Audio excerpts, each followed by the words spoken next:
Okay, I gotta start turning this stuff down.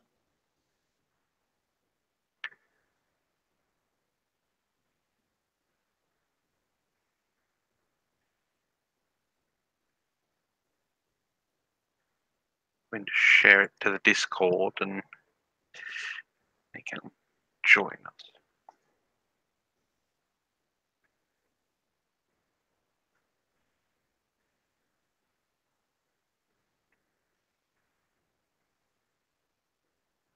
All right.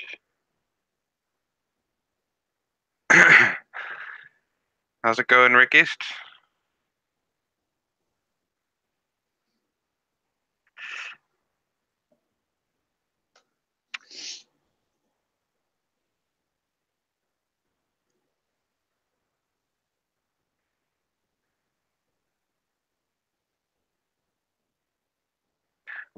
Well, that's because I usually do it at an awkward time.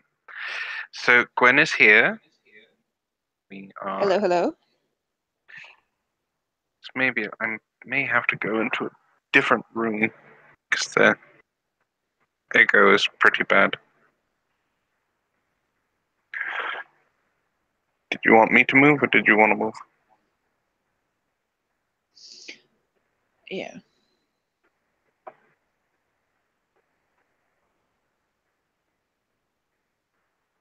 You want me to move? Okay, hang on. I'm getting the delay, so it's really hard to keep up with. So yes, one of us needs to move.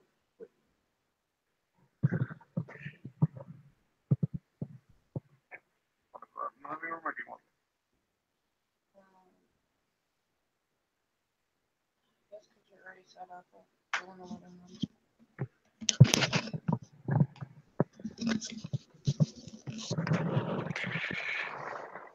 Well, Go hurry freeze up. my butt up.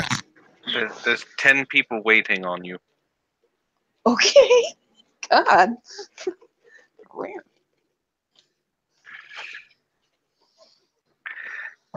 Yes, I always stream at what the fuck o'clock because that's how I'm usually on. How's it going, Trashfire?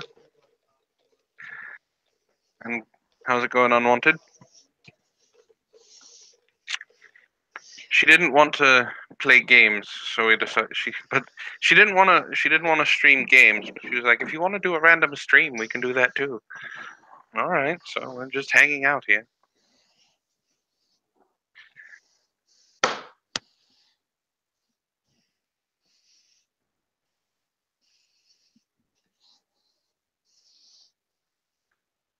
Is there a reason you're running away, Gab?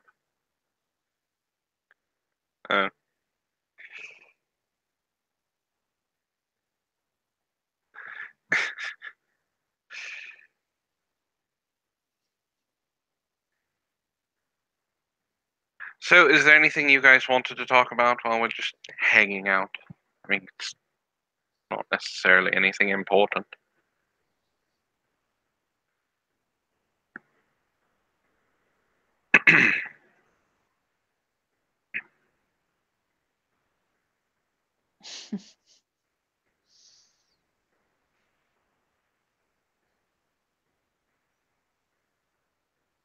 Maybe we should talk about that hentai.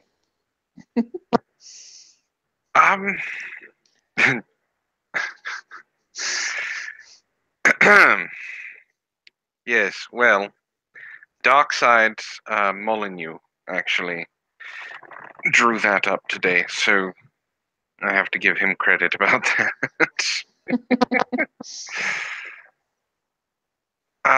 Personal responsibility versus group responsibility. Well, I was actually going to do a video about that at some point. I have a few things that are going on in the meantime. I mean, I guess there's a dynamic that can happen with personal responsibility versus group responsibility.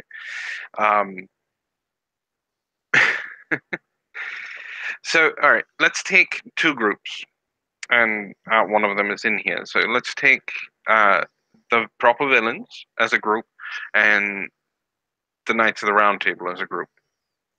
Now, the proper villains, we are set up as our own entities. Each of us have our own Twitter, each of us have our own personalities, each of us have our own ideas. We may be considered a group, but at the same time, when we are, and we're only considered a group when we are on the villains. Other than that, people see us as separate. How's it going? Group dynamic and group responsibility is a little bit different. When you take a moniker like the Knights of the Round Table and you do the official Knights of the Round Table Twitter and you do the official Knights of the Round Table stream and everything like that, unfortunately, everyone in that group who agrees to that is now considered taking part in whatever that Twitter says or whatever that stream has to happen. So I don't want to bring it up, but I will because I don't care. The whole thing that happened with Cody, he went on to it's very much a pain, Sparky. He very much went on to the Knights and he ran down 3 people. And since there was only one knight on who was being a little bit more than agreeable, the knights can be held responsible for that being on their stream. Now, if I brought, let's say I brought King's Knight onto this stream right now, he ends up being a guest of mine, not the villains. He ends up being my guest, and whatever we say here reflects on me, not on the proper villains. That's the difference between individual grouping and an actual grouping. So, like, say Gwen goes off on a racist tangent, and everyone's like, "No, my God, she's such a horrible person." Well, why do you gotta be black below the waist down? Jeez. Basically, what it is then that reflects on me. It doesn't reflect on the villains. So that's the problem. Well, in the context that we are talking about, if we brought Gwen onto the villains, well, and she went on a racist rant, aside from Zell jumping in and helping her out, then it would be on all of us. Yes, I saw the pic. But that's the difference between the groups. So basically, okay, I stated this to every single one of the knights except for Adolf, but that's fine. Adolf going onto his streams underneath the knight's moniker and bringing people on is going to hurt them because they are now held responsible for it. So if he had his own channel, that would be something different. It's that problem with having a group name. You guys are... I do agree there should be a separation between doing something as a group and doing something as your own.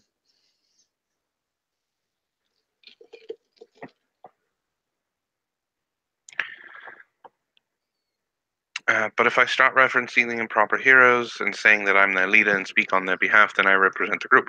Yes, that's very much true. But when you have a group that says they have no leader, then means that the amalgam of the group itself is now controlled by the name. So even if they put their initials after a tweet from the Knights account, that's still being held accountable for all the Knights, because it means that they agree with it. And there's good and bad in all of it. It doesn't matter. So the bad thing about the way that the villains are run is we have majority vote. Yes, the way the villains are run, it's 4 different personalities that do tend to butt heads, and we don't always agree on things. The Stone Knights for the square table. But when you have, and then the good thing about having a group dynamic like the Knights of the Round Table is... and there we have the artists themselves. Darkside Molyneux is in the chat. The the group dynamic is you get majority. So everyone can, in essence, you can bring up a topic and it can be talked about. So it's... I mean, this is just thoughts I have off the fly. If I were going to do a video, I would get more in depth on it. So but that's pretty much what my beliefs are on.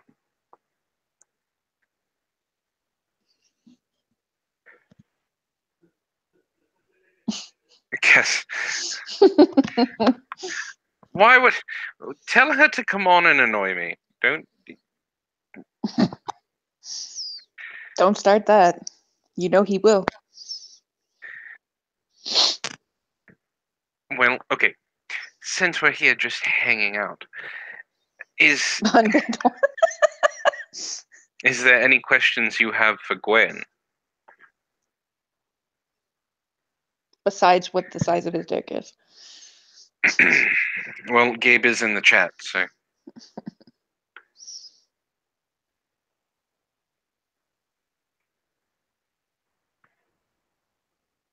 King wants to know if you got the invite to the RPG. The Star Wars. I got the Discord invite. That's what he's talking about. Yeah. Rick is just asking the hard-hitting questions. Where do you fall politically? Wow. Right? Tentacle Twan. Thank you, Sparky. Don't you think I have enough hashtags for me? Can't you start something else start something for Gwen?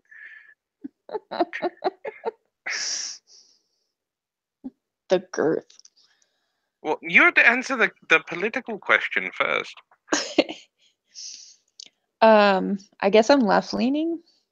I've been Democrat most of my life, but I don't know, I agree with both sides in certain things, but I also disagree too. So I guess I'm just more left leaning. Okay, so to answer Gabe's question, the tentacle hentai that was drawn of me, would you say that is an accurate representation of my size compared to my body size?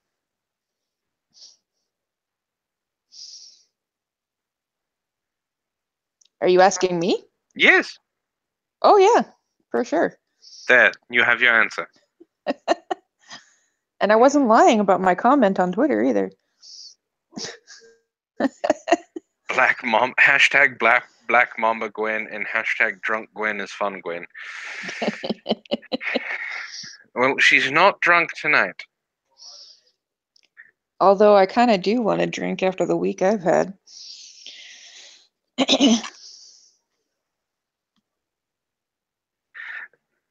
Ray Darkside Molyneux is a subscriber, and he's also on. He just recently joined my Discord, and I was going to say discard, and he decided to draw some Rule 34 of me and put it on, and it got put on Twitter.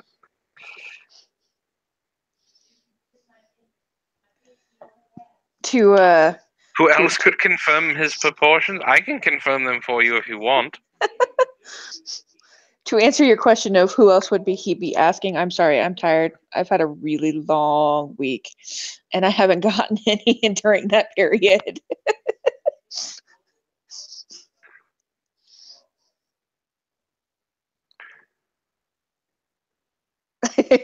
That's very gross, King. Very gross. I'm sure she's happy to hear that you want to fuck her food.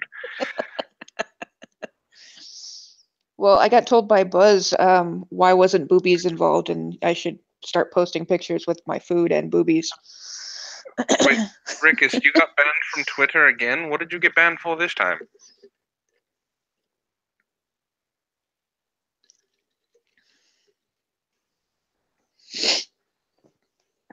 I mean, I got banned for telling Chelsea Handler she's a fucking moron, but I mean, that's...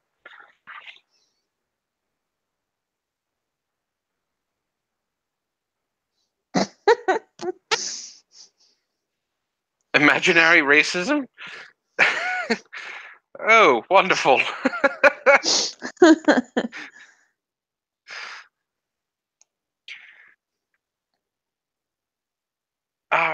God. I don't want to talk about Black Panther anymore. I think it's just there are too many people who think Wakanda is a real thing. You have people doing the Black Panther sign, the militant group, the Black Panthers, doing the, fist up sign at the end of Black Panther because they don't understand what that is. But imaginary racism, like the fact that now a movie that had nothing to do with Black Lives Matter has become a sign of Black Lives Matter, and yeah. Can't say that the shooter was white, but it had nothing to do with white nationalism. That, on the other hand, we can talk about. Okay, here's my problem with the media, and I'm not. I'm not tinfoil hat and saying the media is always being controlled or the media is stupid or anything like that. The media is to blame for a lot. The media came out with that shooting and said that it was horrible. 17 people died. Well, the media starts saying it's the 18th school shooting we had this year. I shared a video from Matt Christensen on my Discord where it's about the 8th school shooting this year, and we're only into February. But I mean, there's nothing we can do about that. The media decided to do the least amount of research and took something that 4chan put out and ran with it. And they ran with it because it was the best narrative that they could push. And that was, he's a white nationalist. They didn't even do cursory research to find out if it was true. It just sounded okay. I mean, we can't have all of these Muslims being considered extremist, Muslim Islamic terrorists. That's always wrong. But if it's white, if it's a white person, let's just say it's a male, let's say he's racist. Sure, why not? That sounds awesome. Are you fucking kidding me? That's why I have a problem with the mainstream media. They don't do anything that they used to do. And it's because of the 24/7 news cycle. Of course the Young Turks took it and ran with it because they're fucking stupid. It's the 24-hour news cycle. Once that started, once we got 24-hour news, it was no longer about the news. It was who we could hook into sitting down and watching our show. It became about ratings. It became about fucking putting butts in seats and eyes on the television. And now, with the internet age, it's more about how many clicks we can get because of certain news headlines. So I fuck the mainstream media.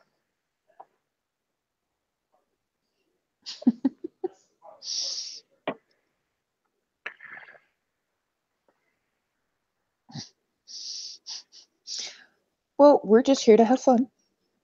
Random stream. Except for this serious topic that we need to get off of.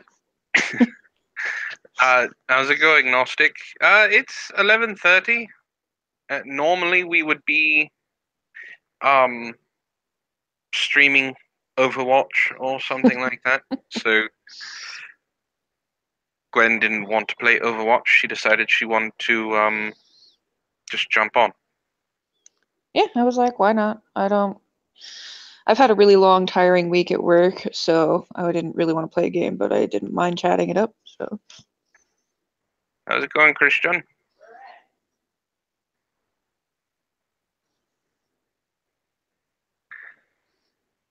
Being on your phone's not bad. Just sucks sometimes.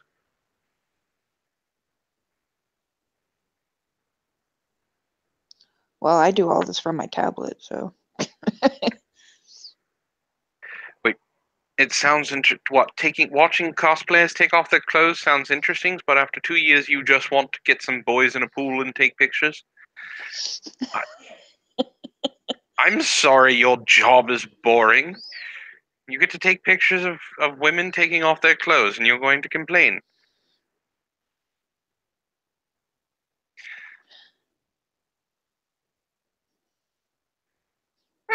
Oh, you're playing D&D?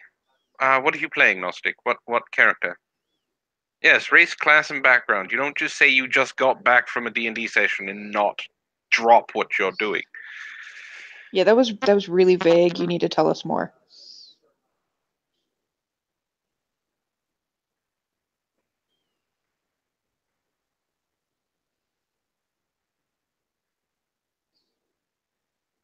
Yeah, I have a free phone from Cricket that I broke recently too. It's cracked as shit. Yes, but you've also dropped your phone in the toilet, in the spa, and the pool. Yeah, but that was a really long time ago. And to be fair, I was pregnant for half of that. That's not an excuse. It is too. No, it's You can't. not. One, you can't see around that thing. Two, mommy brain makes you an idiot, and you lose like half of your friggin' brain capacity. Human paladin sorcerer. Wait, what? How does that work? What dumbass dungeon master is allowing you to play a human paladin sorcerer?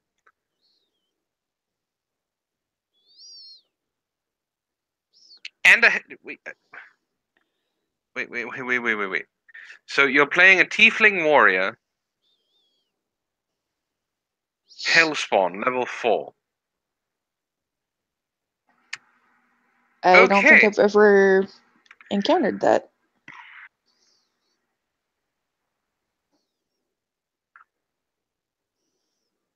Yes, Yep. thank you. Thank you, King. You just raided an alchemist dwarf's tower? Oh no. Well, I mean, that could be something we talk about. Yes, it's a very weird multi-class.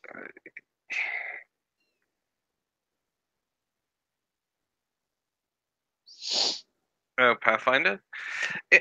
I mean, Pathfinder is pretty much D&D 3.5.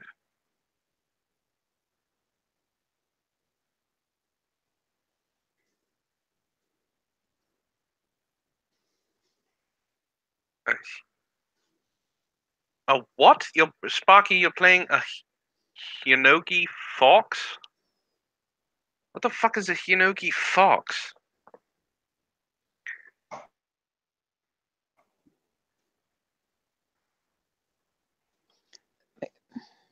I mean, D&D is very flexible if the dungeon master knows what they're doing. So apparently everyone agrees that Mama Brain is a thing.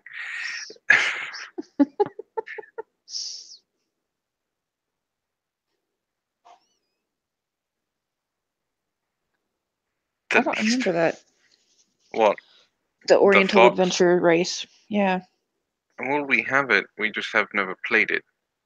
Well, I've played it a couple of times because I've played Samurai and some ninja classes from there, but Yes, but Jonas is a moron. So, yeah. I played Samurai after that too. You got to remember, I played Gaia Online for a long time, where we just got into guilds and played random D&D games. So Okay, 4th edition was bullshit. 4th edition D&D was bullshit, but apparently 5th edition is good, but I still stick with 3.5. I haven't really played 5th edition at all. I have like the starter set, but that's about it. yes, Vampire the Masquerade.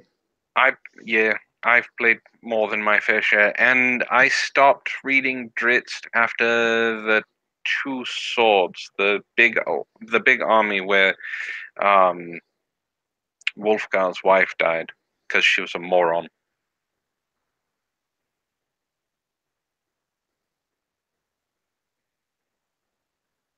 co-DMing some Pathfinder right now with some people who are just starting. The leader makes me want to die. That's how you know you have a good game.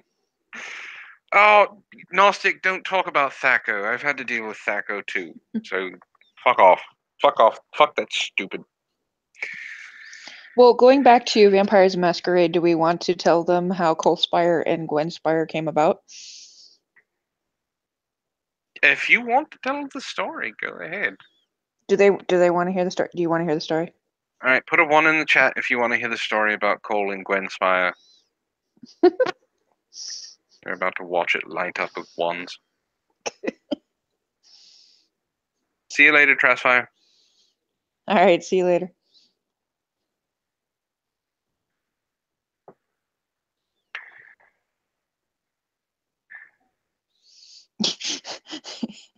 I told you. How's it going, Crisis?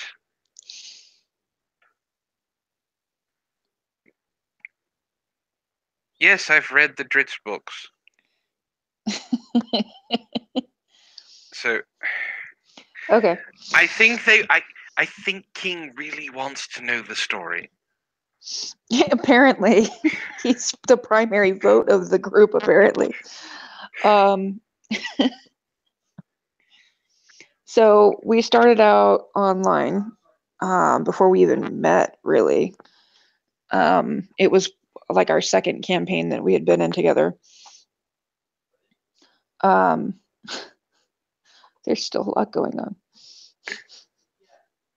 2? What's option 2? Option 2 is not wanting to hear it. Oh, screw you. Okay.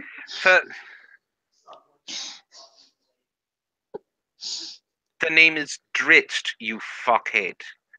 I know how to pronounce it. It's not Drizzit, it's Dritzt.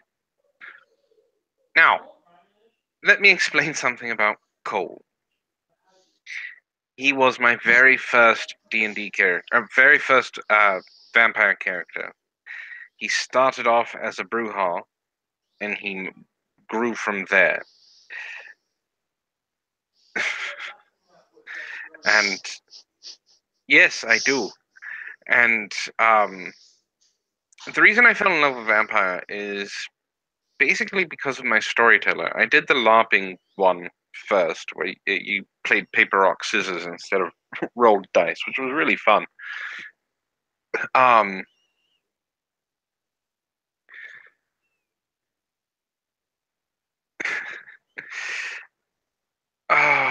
Well, my storyteller was an Assamite.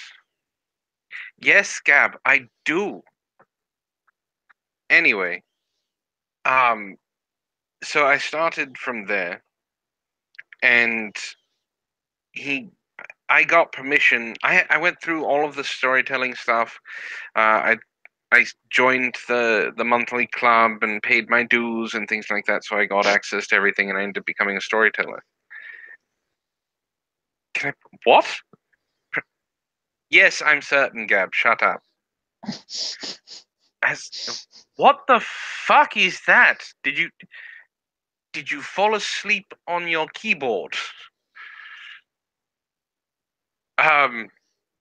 So when Gwen finally met Cole, he was a completely different person from what I started playing as. He became what's called a true Brujah, which is they basically they run fast enough where they can bend time. So, anyway, continue. All right, so we kind of brought characters from all sorts of different campaigns. Coldspire was from the Vampires the Masquerade. Gwenspire was originally D&D. And then we had what was his characters? Guildenstern and Rosencrantz? Yes, thank you. Just like the movie. We were all on a train. We ended up at a train station inn called Rosencrantz or something like that inn. At first, Gwen, she was like 17, 18 years old. She called Cole Spire old man all the time. He was totally trolling her and egging her on constantly. She Remember, hated his. she was a paladin. Oh yeah, she was full-pledged paladin. I've always played Gwen as a full-pledged paladin. Um, so she wanted, when she found out he was a vampire, she wanted to kill him. She was like, no, undead don't need to be on the earth. Um, so they had a lot of encounters where he was just toying with her, and she just wanted to kill him, and then it became like she was starting to enjoy what was going on there. Um, so it was a very love-hate, like very battled feeling of the paladin, like she should not be feeling this way. Um, and they're still talking about Dredge. But Antwon, I'll let you describe some of the stuff that happened. Why? Because you're blushing? Anyway, Cole finally... Oh god, what was it? They were fighting in the hallway? Yeah. Okay, so they were fighting in the hallway, and she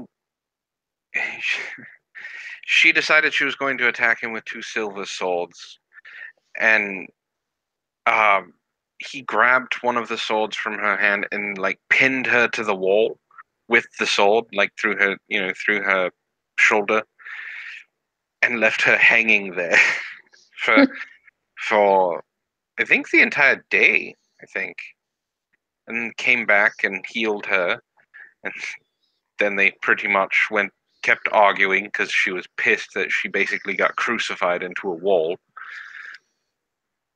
And he kissed her, and then they destroyed a hotel room.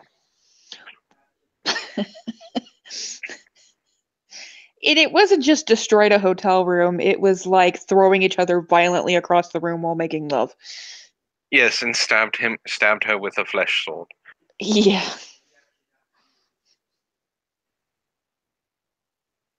Like they broke a lot of furniture. And I think he even put her through a wall, didn't he? Well, because it was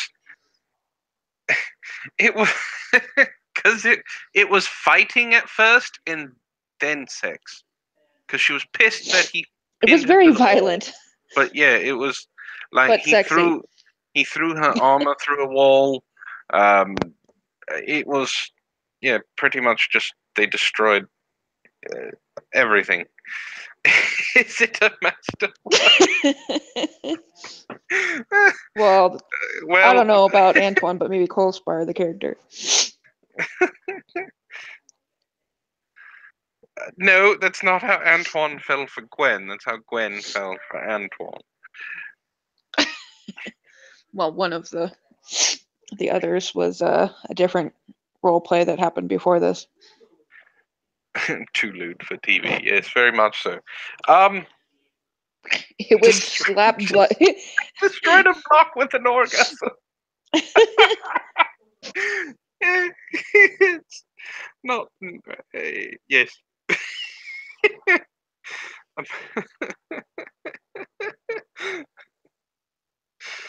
Oh, really? Gwen is always on top, huh? No, Gwen likes her from behind a lot of the time. I'm trying to think of a book series because they want to know what Ray just wants to know a good book series. Okay, if a vampire squirts, what fluid would it be? It depends on the law. If it's Vampire the Masquerade, it's blood.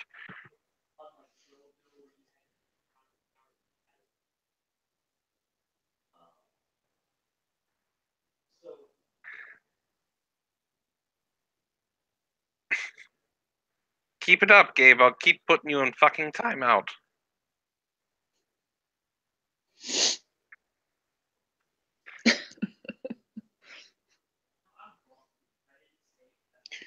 Yeah, except for this story of Cole Spire and Gwen Spire would slap 50 Shades in the face like 100 times over.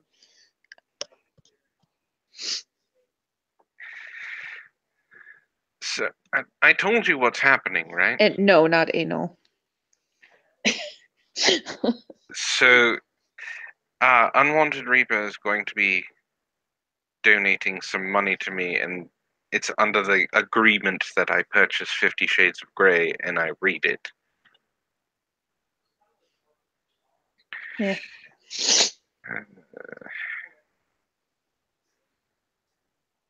Why don't you just make him read Twilight? Jesus Christ. Don't. Why? Why would you? I'm already going to have to read 50 Shades of Grey, and now you're going to make them want me to read Twilight too. I've already read them once. I don't need to read it again. Oh, she's tried it.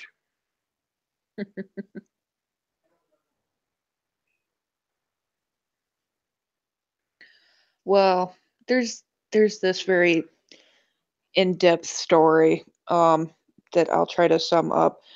The first guy that I ever slept with had tried that, but he didn't use lube, and he kind of gave me problems that makes it so that it's uncomfortable to do that much. So we tried, and it's not happening.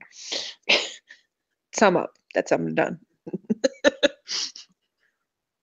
Have I tried reading them backwards? No, I haven't tried reading them backwards. Doesn't make it any better. Yes, I really read the Twilight series. The reason why is because I wanted to know what I was making fun of. That's the reason. I wanted to know what I was making fun of. It's so much worse. It's so much worse than what you think it is. The whole balloon knot is sensitive. I've never heard it called the balloon knot before, but I guess.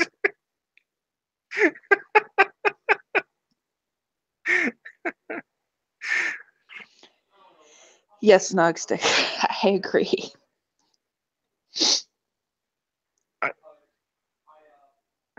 Wait. Giving anal king or receiving it? That's the. See, I You're kind of not don't really. want to ask for lo-fi here. She should be awake. Let's see if she wants to come on.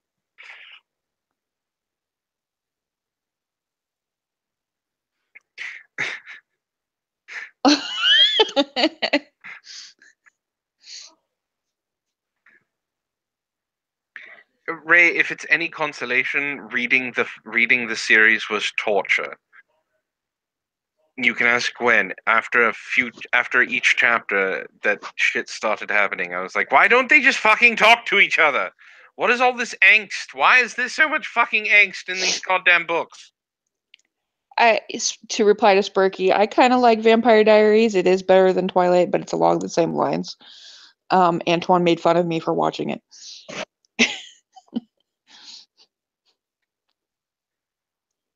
Well, King, when the person is the size of like a cheese wheel, you probably don't want to take that thing, without lubrication. No, it wasn't sexual tension. It was emotional teen angst. And it was bad.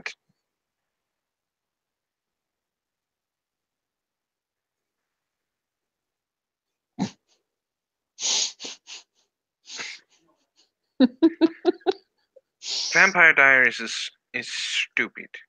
Very, very stupid. Oh, it was a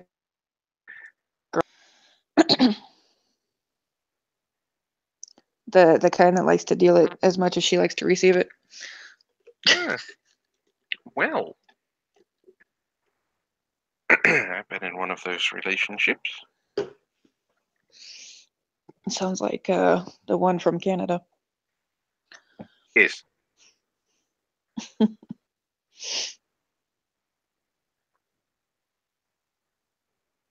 Why does everybody have a wrench? Good lord. How's it going, Tom? Because they're always in the chat. If I see them always in the chat, they get a wrench. Bunch of wrenches. That's from Redemption PC game. Open the gate to Elysium while driving a car. No! Don't drive a car into Elysium.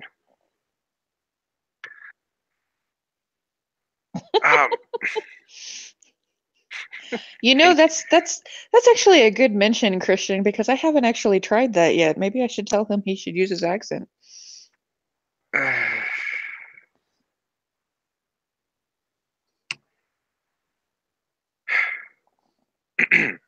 Anyway, I do have a funny story involving a Malkavian, and it's one that Gwen has heard me tell a couple of times. I don't know if Oregon still has it, if Portland still does it, but Camp Nowhere used to be a very big Vampire the Masquerade convention, and one of the groups that was going there, they had a Malkavian that was deranged to the point that he thought he was Cain. So the storyteller wanted to play a practical joke on his Malkavian.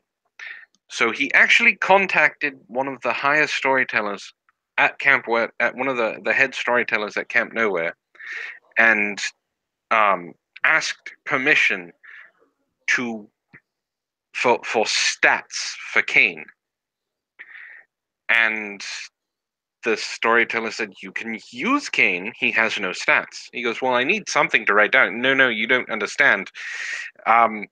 He has max level of everything. He has no stats.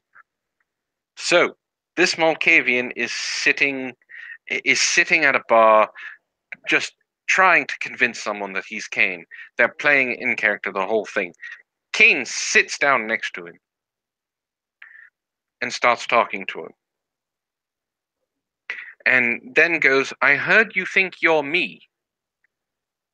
The Malkavian flipped the fuck out. He went absolute, like, instant frenzy, like the whole thing. We had Justicars had to come in and tame him. Like, he played the character perfectly. And then everyone else went, "Oh, fuck, Cain is here." And kind of all freaked the fuck out as well. So it's more the fact that he got permission to play Cain to get someone to play Cain to mess with one of his players, I thought was one of the greatest stories I've ever heard. I read the Da Vinci Code, but I never read any of the other ones. So I haven't really read many books recently. Makes me sad. But now I get to read 50 Shades of Grey. Yay! Looking forward to that.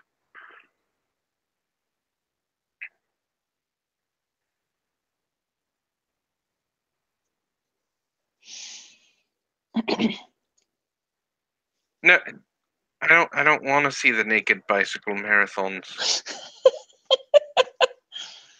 Also, I'm kind of interested, I don't know, like I wouldn't be a part of it, but I'd be kind of wondering, how do you ride a bicycle seat like pantsless as a guy? I mean, do you just like set them on top of the seat and then hope that they don't get hurt, or how does that work? Are you talking for a guy?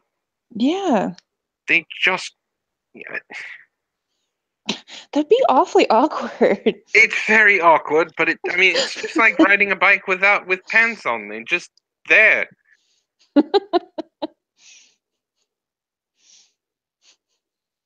No seat, huh? I'm sure there are a few of those. I mean, there are seats now that have like this concave thing that allows them to hang a little bit, but There's also seats developed for white asses like mine. it depends. Depends on how soupy your balls get. Thank you for that. Oh God, that just made me think of the Japanese video. Why? Well, Gnostic wants to know how does it work for a girl? Perpetual penetration, like it keeps going and going and going.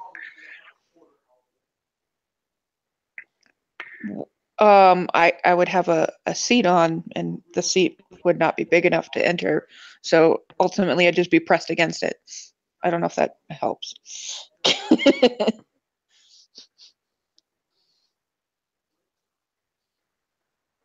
Start a book club?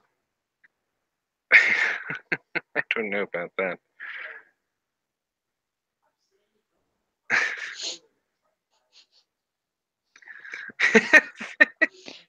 Yeah. Thompson, it really depends on how cold it is. If it's too cold, I can't find anything. Well, Christian, it depends also too, like how low they hang, because I could imagine them kind of falling over and then like getting pinched between your leg and the seat, and that would hurt.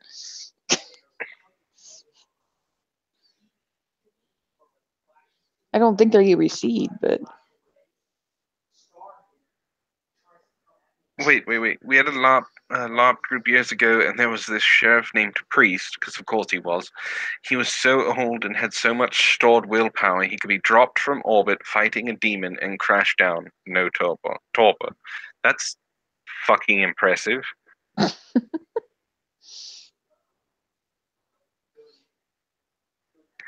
No, no. I made an agreement. It's I you're gonna pay for it. I'll read it. It's not gonna be a video though. I'll read it when I do my live Antwon reads stuff.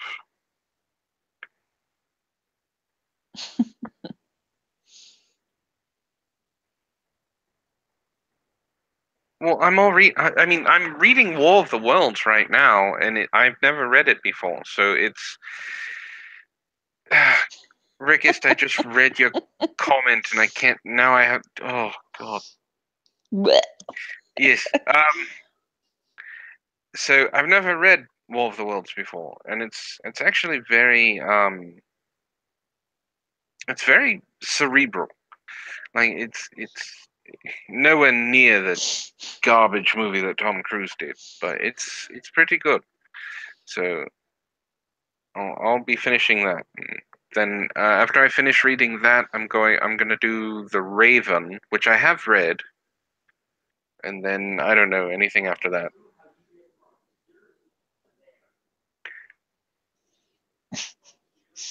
Robert Jordan? Who's Robert Jordan?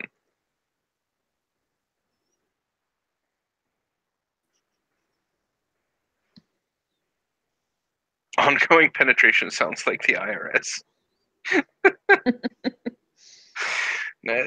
Ongoing penetration, the IRS is.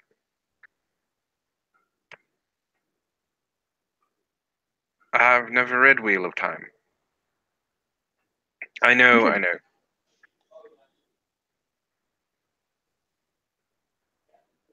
That's a long ass ride. That is a long ass ride. Why would you ride 100? No, The Raven is not per request from Poe. I The have Wheel read of Animal Time, Farm. isn't there like 14 or 18 books of the Wheel of Time series? Something like that.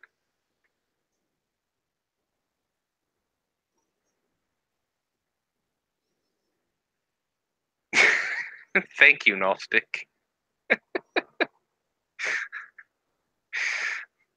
Yes, there are like 14 to 18 books in the series.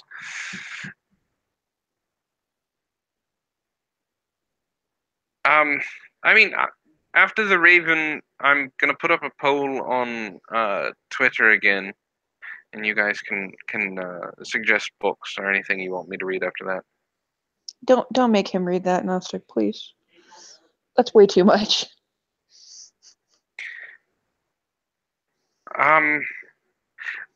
Well, if someone wants to make okay, so how the Patreon reads thing works is if it's something large like that, you get to choose a portion of it for me to read. So I would read a part of it, like how to repair the intake manifold or something.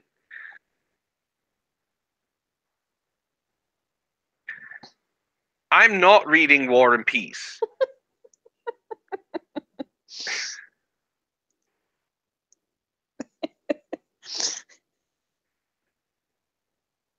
There's no fucking way. Art of the Deal? Isn't Art of the Deal Donald Trump or something like that? Isn't that the name of his book? Not the one that came out recently, but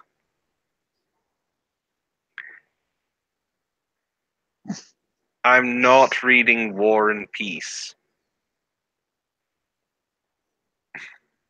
The Time Machine I wouldn't mind.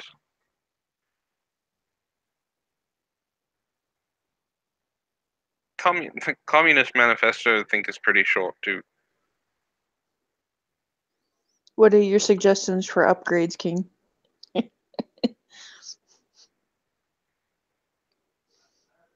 Oh no, King has a ton of ideas. He's actually the one who gave me the ideas for the $15 and $25 tier.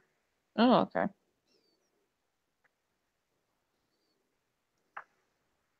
It when I get to it, you can put. I will leave something open for you guys to talk about on Discord, and you guys can consider what you want me to read next.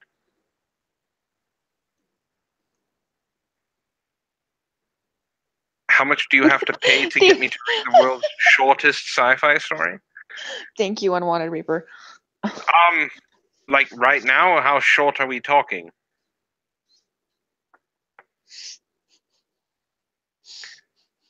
I'm not reading the Quran. They don't like me enough as it is. I kind of agree. You should read about an instruction cabinet. It's 31 words. 31 fucking words. That's the shortest. Put it in the chat. I'll read it for you right now for free.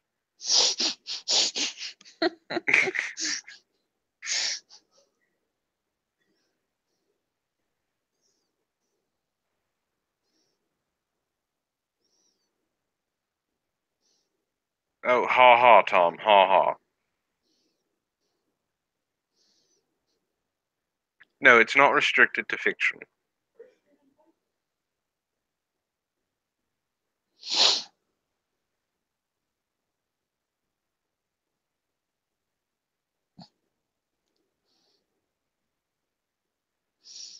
I don't even know how I said it.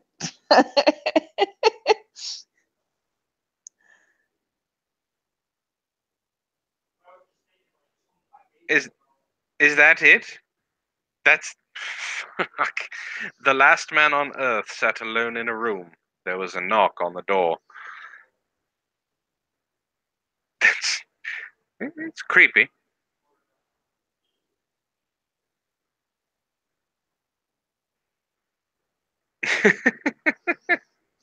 Yes, but when you say 14 words, people kind of get an idea of what it is.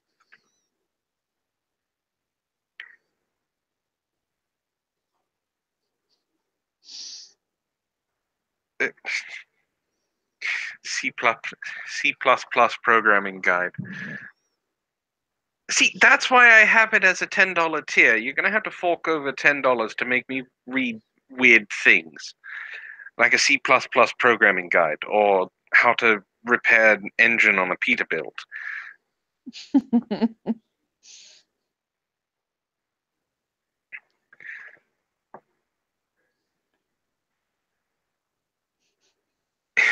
I'm not even done with War of the Worlds, people. Give me a no. I'm not reading Tumblr posts. Are you kidding me?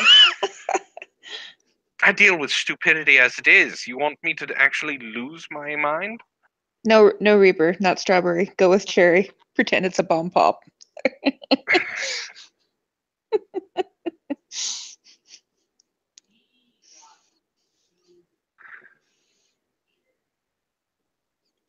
Instructions. Okay, I will. Let me bring up my Patreon. I'll quote it exactly so I don't get anybody messed up. Hold on a second.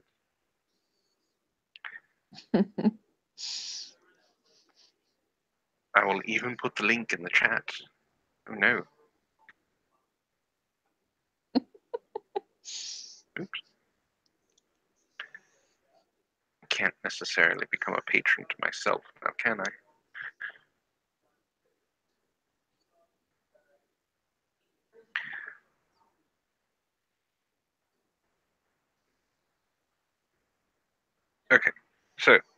That's to my patron. Okay, how weird are we talking here? Well, this is what it says exactly. You get to give me something to read, a page or two of a book, an article, pages from a telephone book. I will read it in dramatic fashion. Again, within limits of YouTube, so no explicit sex, but if you think you can break me, this is a perfect way to try. The duration of the pregnancy of the trout.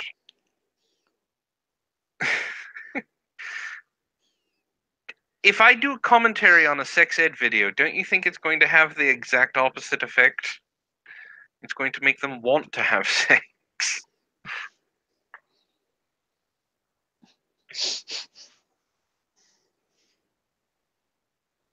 The duration of a pregnancy of a trout?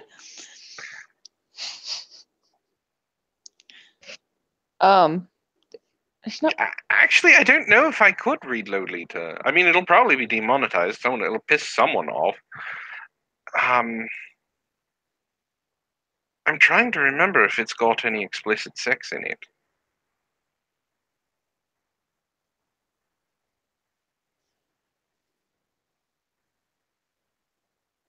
Wait, why am I going to be quoting Anita?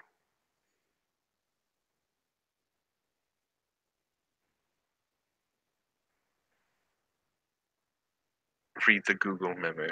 Ugh. I actually did read the Google memo. Google. Goo. Yeah, shut up.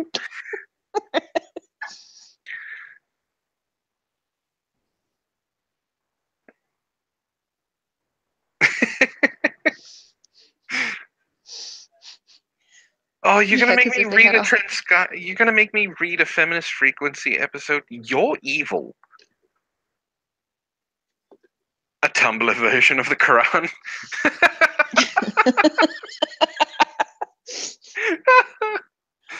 I would, you know what? If someone put together a Tumblr version of the Quran, I would read it.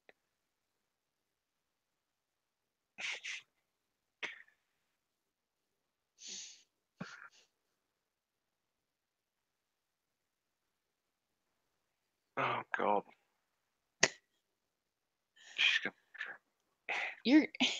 They're gonna make me read Anita Sarkeesian. You're gonna have to do it in a sarcastic tone or something, and Oh conniving. no!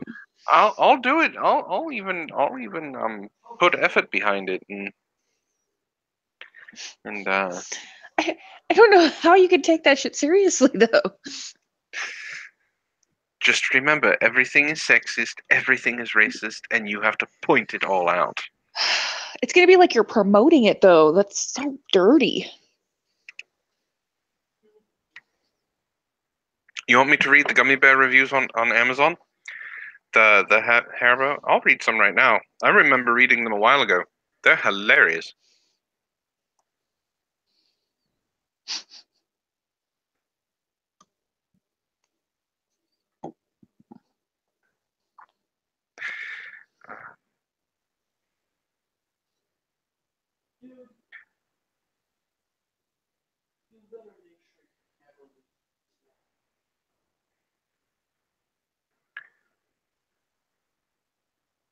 Where's the review? I think he's looking for it right now. Yeah, I am. Where are the reviews?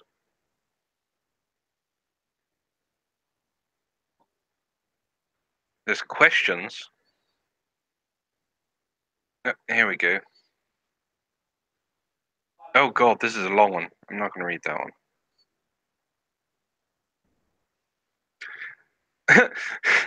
I sent these to my ex by mistake. Does that make me a bad person? According to Amazon, customers who bought this item also bought a 90-pack of Charmin Extra Soft toilet tissue.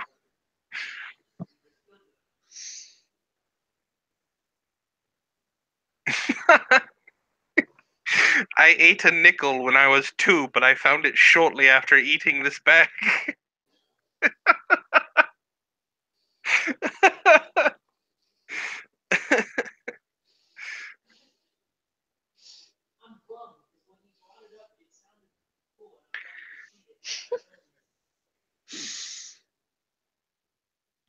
All right.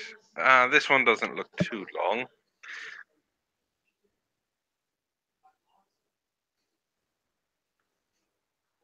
I'm going to be looking that up in the meantime. Okay, Gnostic. Okay. I didn't feel the need to plan my. Okay, this is from Douglas Pope. 5-star review. The title is I Have Seen the Face of God, October 21st, 2014. I didn't feel the need to plan my weekend around 5 small gummy bears, but if you fail to plan, you plan to fail. It began with a noticeable change in the viscosity of my saliva. Within minutes of consumption, my mouth had filled with a thick, foamy slime. Though I was in a cool, climate-controlled room, a salty sweat broke out. I felt my heartbeat quicken as my body threw itself into fight or flight. The animal noises broadcasting from my pelvis were ominous warnings of the violent acts that were to follow. I shouldered my way into the bathroom, clawing at my belt, moaning with pain. The smell came first. It started sweet, almost tangy. Ew. That was quickly overpowered by a cloying chemical perfume. The first volley of feces hit the water like soda cans and nickels.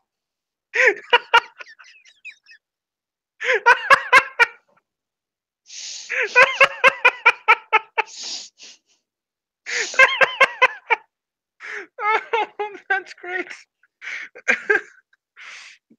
The resulting splash drenched my bottom in a foul, brackish water.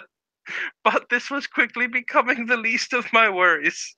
After another moment, the noises in my core hit a fever pitch, and I was struck rigid with pain. The sweat was now running into my eyes, but the room had turned ice cold, and my hands began to spasm. I felt an insidious burning flooding my escape hatch.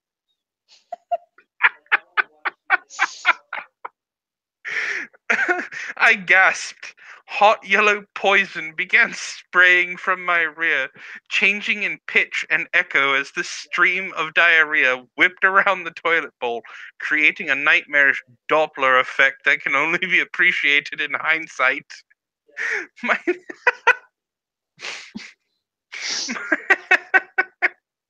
my legs fell asleep sitting on the toilet. I couldn't have stood up if I wanted to. Wiping was a no-go. Toilet paper simply became a vile paper mache. Ew, it's gross. My hands were quickly soiled.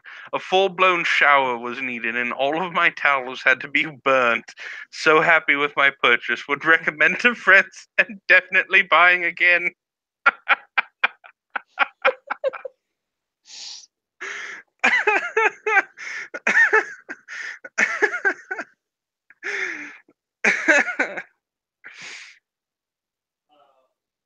There are 3,909 reviews for this.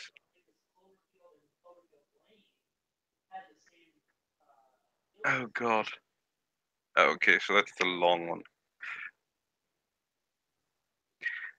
Alright, I will read this long one.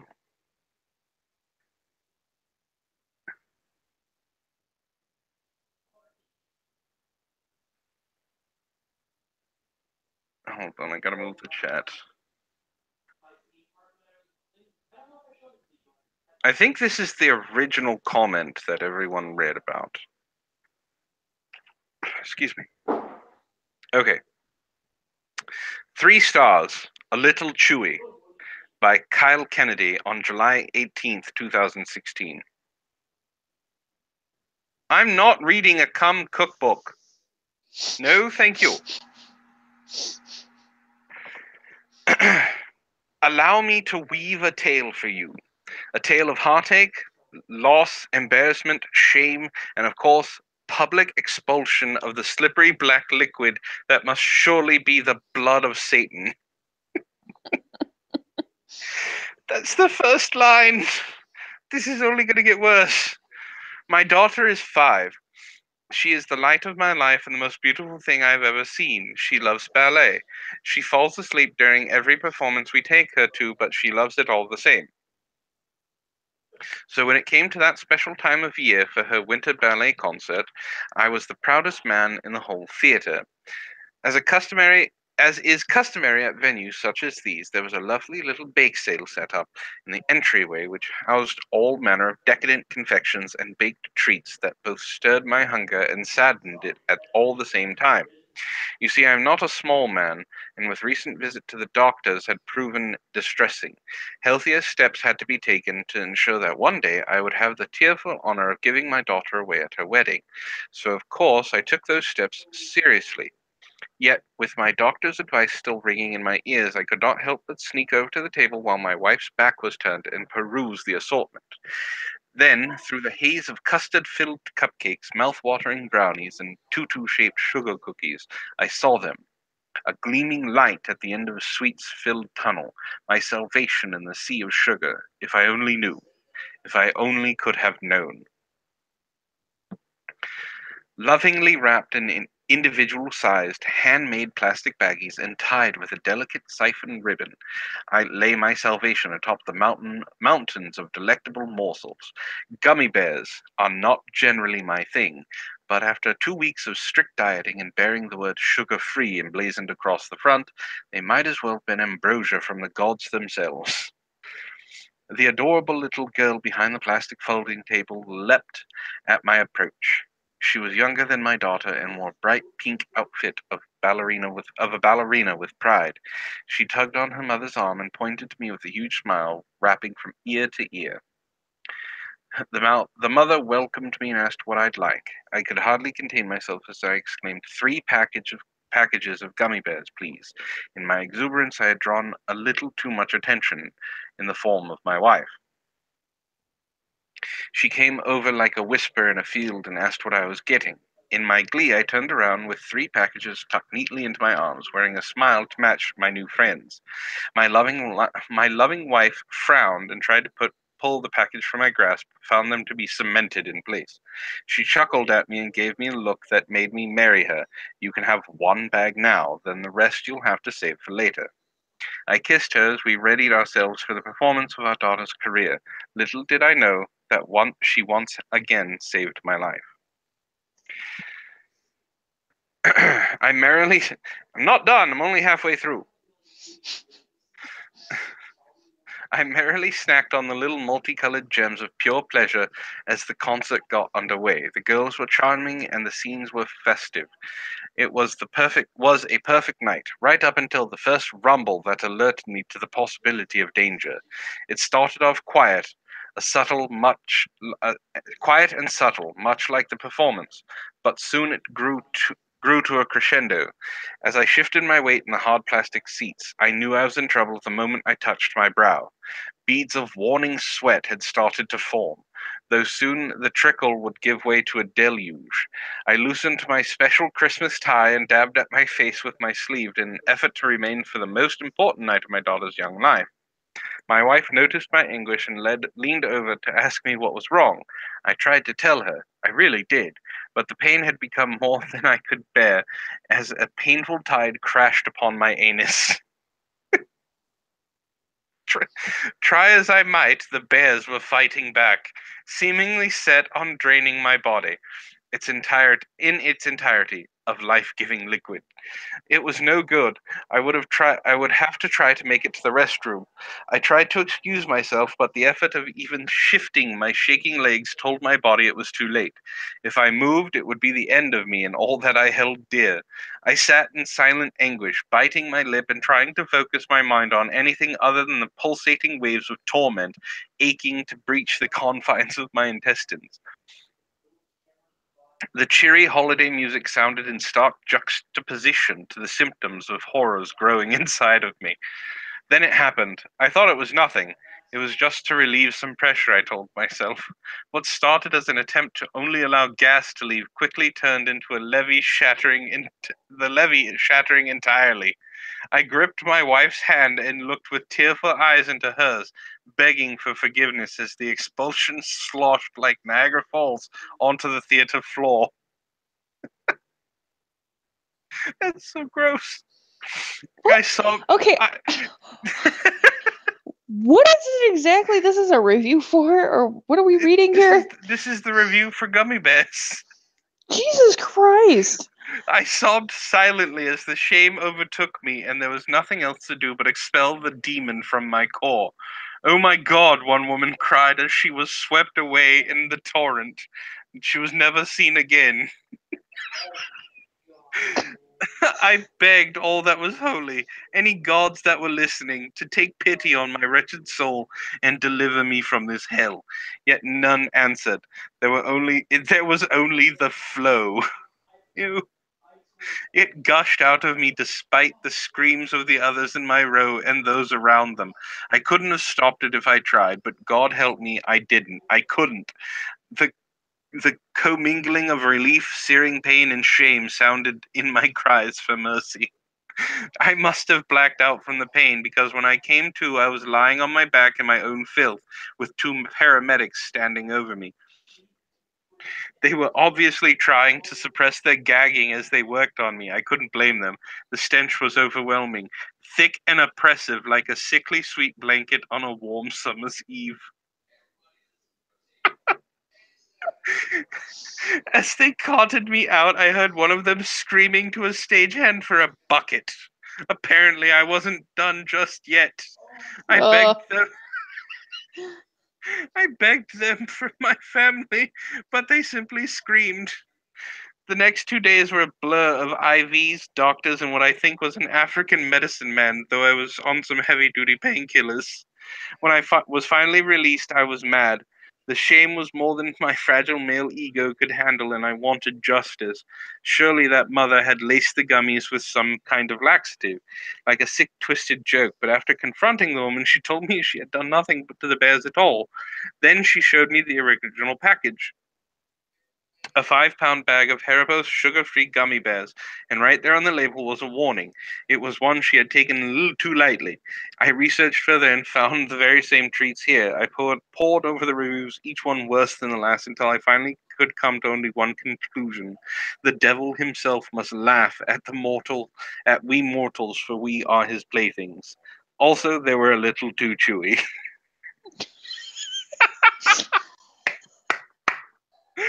Masterpiece. Oh God.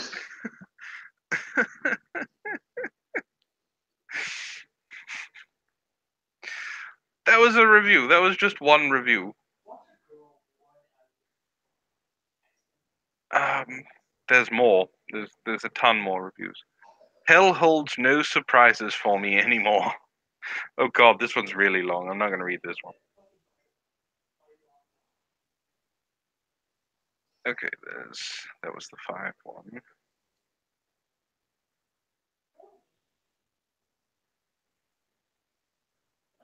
Oh, well.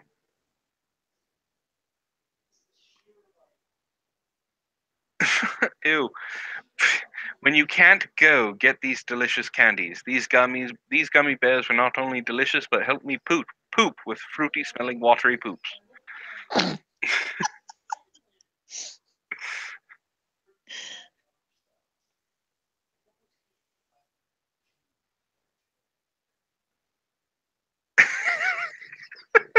This one is titled "See You in Hell." Haribo sugar-free gummy bears. It's 1 star by Luke on June 5th, 2015. Oh, this one's not too long. It was my last class of the semester, and the final exam was worth 30% of our grade. After a late night study session, I felt confident, but I had to decide between sleeping in or cooking breakfast. My eyelids chose sleep. My stomach later regretted this decision, and after several uncomfortable stomach growls, I had finally decided to make a quick stop to the campus bookstore and grab a snack. Since the semester was ending and everyone was going home for the summer, a lot of the items were on sale, including the snacks and candy that they kept up in front. Being in the hungry state I was in, I felt only logical to pick the largest yet least expensive candy in order to get more bang for my buck. And there they sat, 2 bags of Haribo sugar-free gummy bears. Buy one, get one free. What a deal, I thought naively. I would eat 1 bag before my test and 1 bag afterwards. As I walked to class, I gleefully chewed on those abominable little bastards, unaware the utter mayhem that they would soon unleash upon my poor anus. I sat down. I sat down at my desk as the professor informed us that, due to issues with cheating in the past, restroom breaks would be prohibited until completion of the exam. I'll give you 10 minutes to use the restroom now. This will be your last chance. Any takers? The demon bears hadn't released their unholy necromancy upon my stomach yet, so in my moment of ignorant foolishness I remained seated, still munching on those miniature bear-shaped bombs. After the students wise enough to take the professor's offer had returned, the professor handed out the tests. I was 6 questions in when it happened. It started subtly at first, almost like a slight tingling sensation in my lower abdomen. I thought nothing of it, assuming my intestines were just doing their thing. Except I'm not going to say THANG. Little did I know that my intestines were trying desperately to warn me of the horror that was on the horizon. By question 9, it happened again, but this time it was followed by a sharp pain, as if those infernal hellions had orchestrated an attack upon my colon. I fought to contain the groan that tried escaping my lips.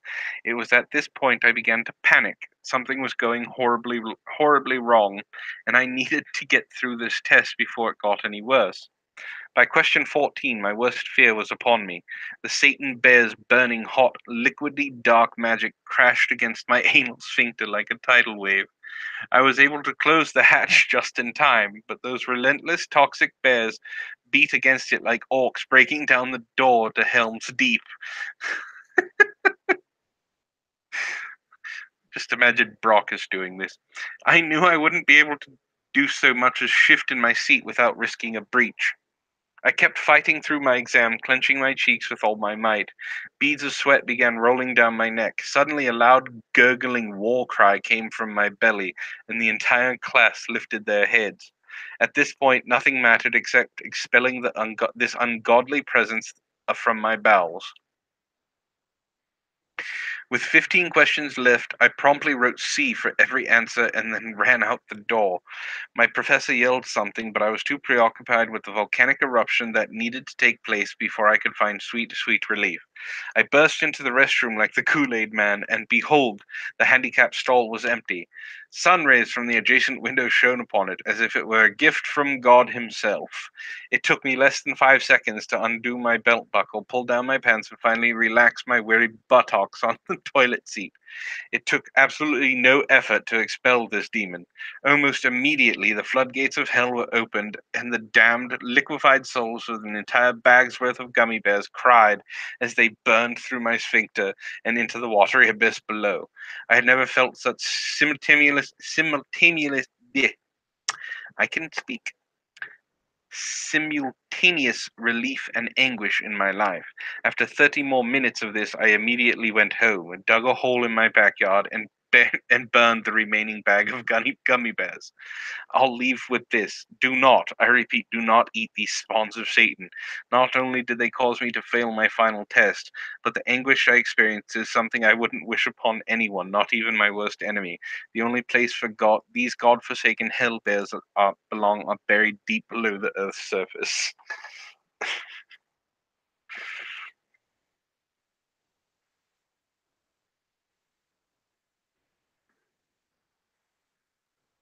Hello?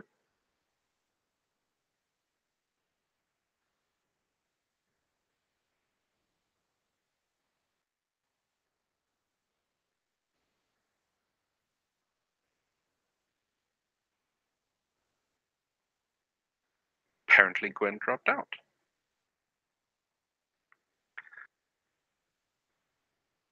She did leave me.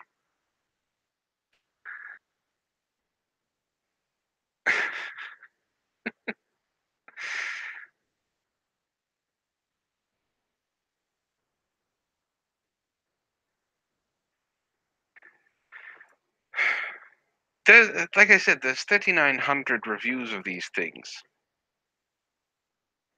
Some of them are funny, some of them are very dramatic, but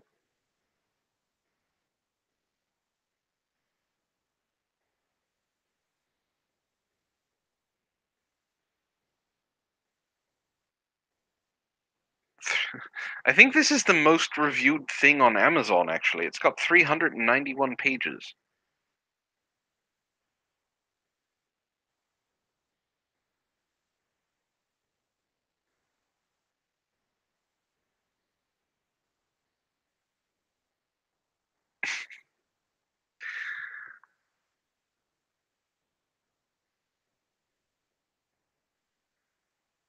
Gwen got the cancer from the gummy bears.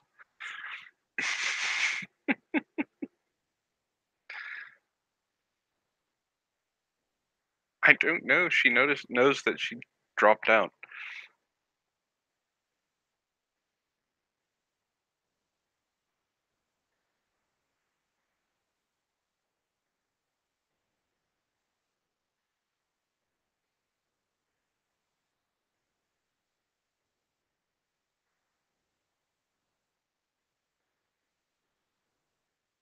All right, King, it's in your DMs on Discord.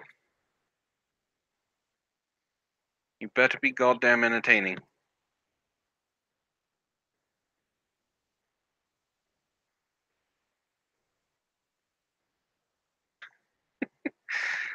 I would love to ask your dog that.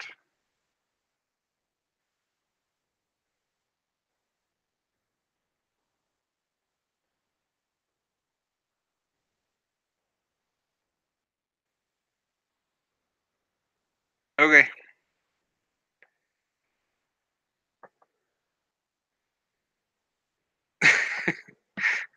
Well, the game theorists did MatPat did a thing on it for his film theory, and basically the media is what caused it to kind of blow out of proportion.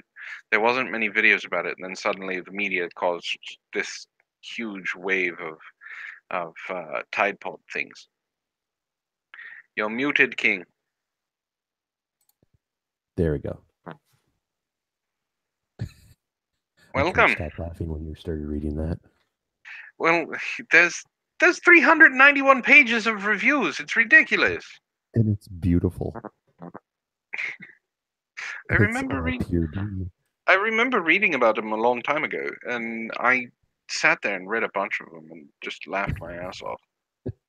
That one of the guy in the piano or the dance recital, I laughed so damn hard I couldn't even play Magic the Gathering online. My opponent was like, "Are you gonna go anytime soon?" I'm like, "I can't stop laughing right now." Like I'm listening to Antwon read reviews of this, and the guy's like, "Who the fuck's Antwon?" Do you want to come on, Gnostic?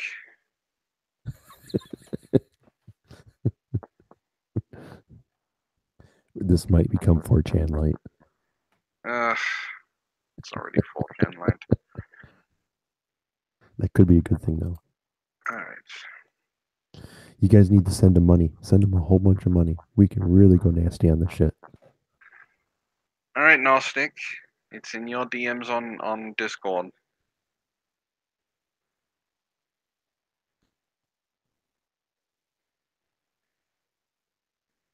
All right, see you later, Buzz.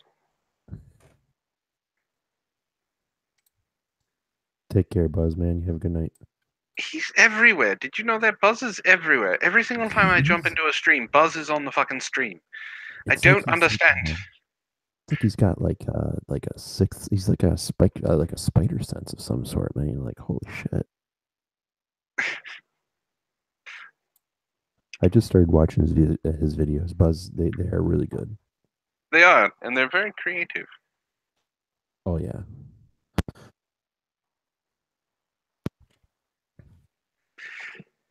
So what have you been up to, King? I've been hanging out. I went and watched Black Panther today. Is it worth the hype, or is it bullshit? It was actually really pretty good. I was the only white boy in the whole theater though. Were you really? Oh God, dude! The theater was packed, and it was like 3 PM, and I was the only white guy in there. I mean, what do you expect? I mean, according to the stereotype, most of them don't work. Bet you black from the waist down. No, I'm black from the waist down. King is black from the neck up. I'm just white. Shit. I'm part Irish. I can't help myself. So you're drunk and too. me don't get along. Who do you get along with? King gets along with most people. I try to. Yeah. As long as you're not autistic or something. Even then, I'd go along with you. Just don't dwell on shit. So because I brought you two on, everybody wants on now. It's not going to happen. Well, they're not fucking privileged like we are, so they can go to hell. I pay good money for this shit. Hey, yeah, you know what? You guys want to come on? Buy a fucking t-shirt. You need to subscribe to his Patreon or to his Maker support and be at least the $15 or $20 tier. Thank you. Pimp me out more. Should just Oh, send hell you yes, I two will to pimp go you do out. things. We're I gonna got end my up making a lot of money, Antwon. I got my Seindelver secrets. I'm getting back to my playset, damn it. Shit. Well, Where did Gwen go? she is restarting her tablet and hoping it fixes itself. She'll Oh, be she back. wasn't lying when she said she uses her tablet exclusively, huh? No, when I got her the tablet, I asked her if she wanted a laptop or did she want a tablet. She goes, "I want a tablet because I can carry it around with me and things like that more often." I was like, "All right, I'll Yeah. get you a tablet." So she wanted a tablet, so I got her a tablet. Yeah, Tom, I could sell you my cards. I don't know if you can afford all of them, though. Well, I'm actually using my cards for something now, so I can't necessarily sell you all my cards, Tom. Well, We plan on wiping him out of all his commons within the next 2.5 million years. well, I was going to say Delvo's Secrets is not a common. Yeah, it is. Is it? Yeah, it is a common. Oh. It's fucking Hey, powerful. do any of you guys have any of those gold or silver rimmed cards that are pretty much illegal to use in tournaments that are obscene? Now they're valuable. Oh, are you You talking can't about find the them. unhinged and the unscrewed? Yeah, and ass Unhinged, whooping is unhinged, one of yeah. them, and I Yeah, think I have some. Yeah. The like gold you border, put the card down and it destroys every card within like line of sight. Basically, is what it says. yeah, Shit like those the silver borders are all your unsets, and then your gold borders are world championship deck sets that have a different back. Yeah, like the Those first are pack of Magic fun. cards I got, one of those was in there. Nice. Yeah, it was weird. And I'm incredibly lucky with just buying booster packs and getting like legendary shit. Like the Planeswalker Galrak Apex Predator. Yeah. Okay, so I go into the shop here in town, and I just randomly buy a booster pack, and I know the guy who owns the shop pretty well. And just out of that one booster pack, like he was in there, and he looks at me and he's like, "You motherfucker! Do you know how many Yeah, Tom, it is boxes definitely pauper gold. how many boxes I bought trying to find that and opening them up and going through them, and your ass walks into my store, gets one little booster pack, and you have it? How much do you want for it?" And I'm like, Was it? and I'm like, Was it, I'm like, not for sale.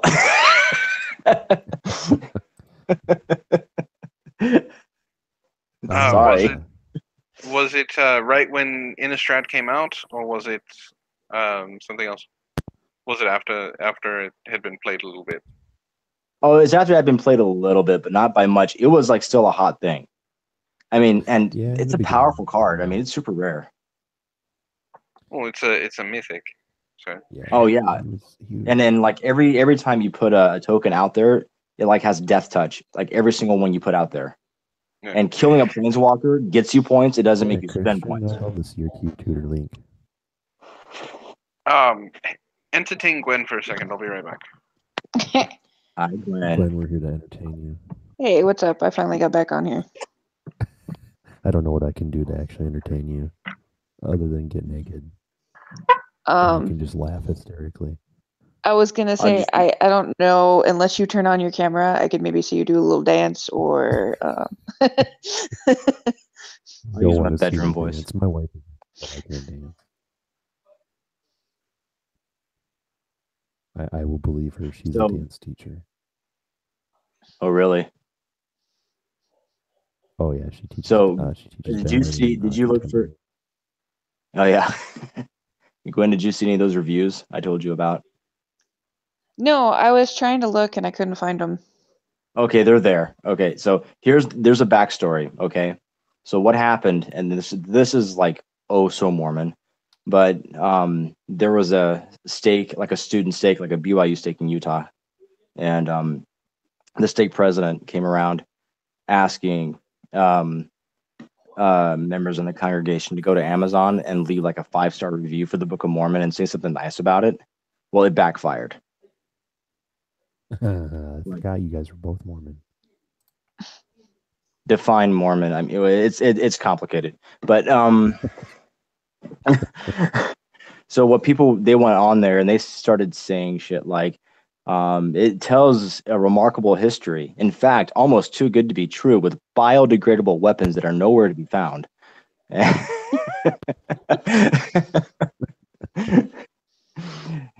Totally elusive with DNA evidence. But wait, there's more. I mean, it just gets crazy.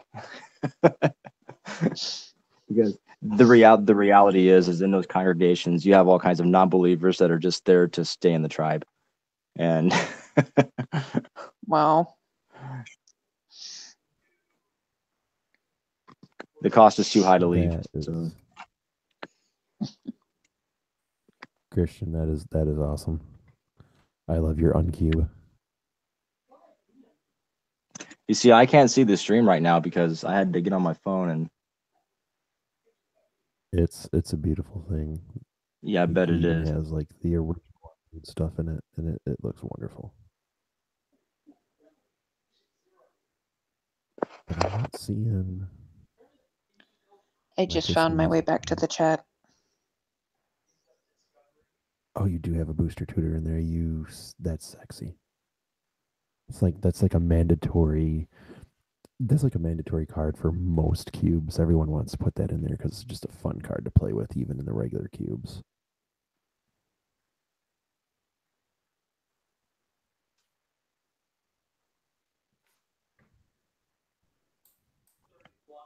Oh, Night, did you guys joking either, Glenn, when I said I wanted to make love to your food? It's absolutely beautiful. What was that? I wasn't lying when I said I wanted to make love to your food. It's absolutely beautiful. Thank you. I guess. Should you make a cherry pie? You're sorry, guys. I'll turn it up a little bit. Are you speaking in your bedroom voice, or is this how you always talk? I'm speaking in my bedroom voice.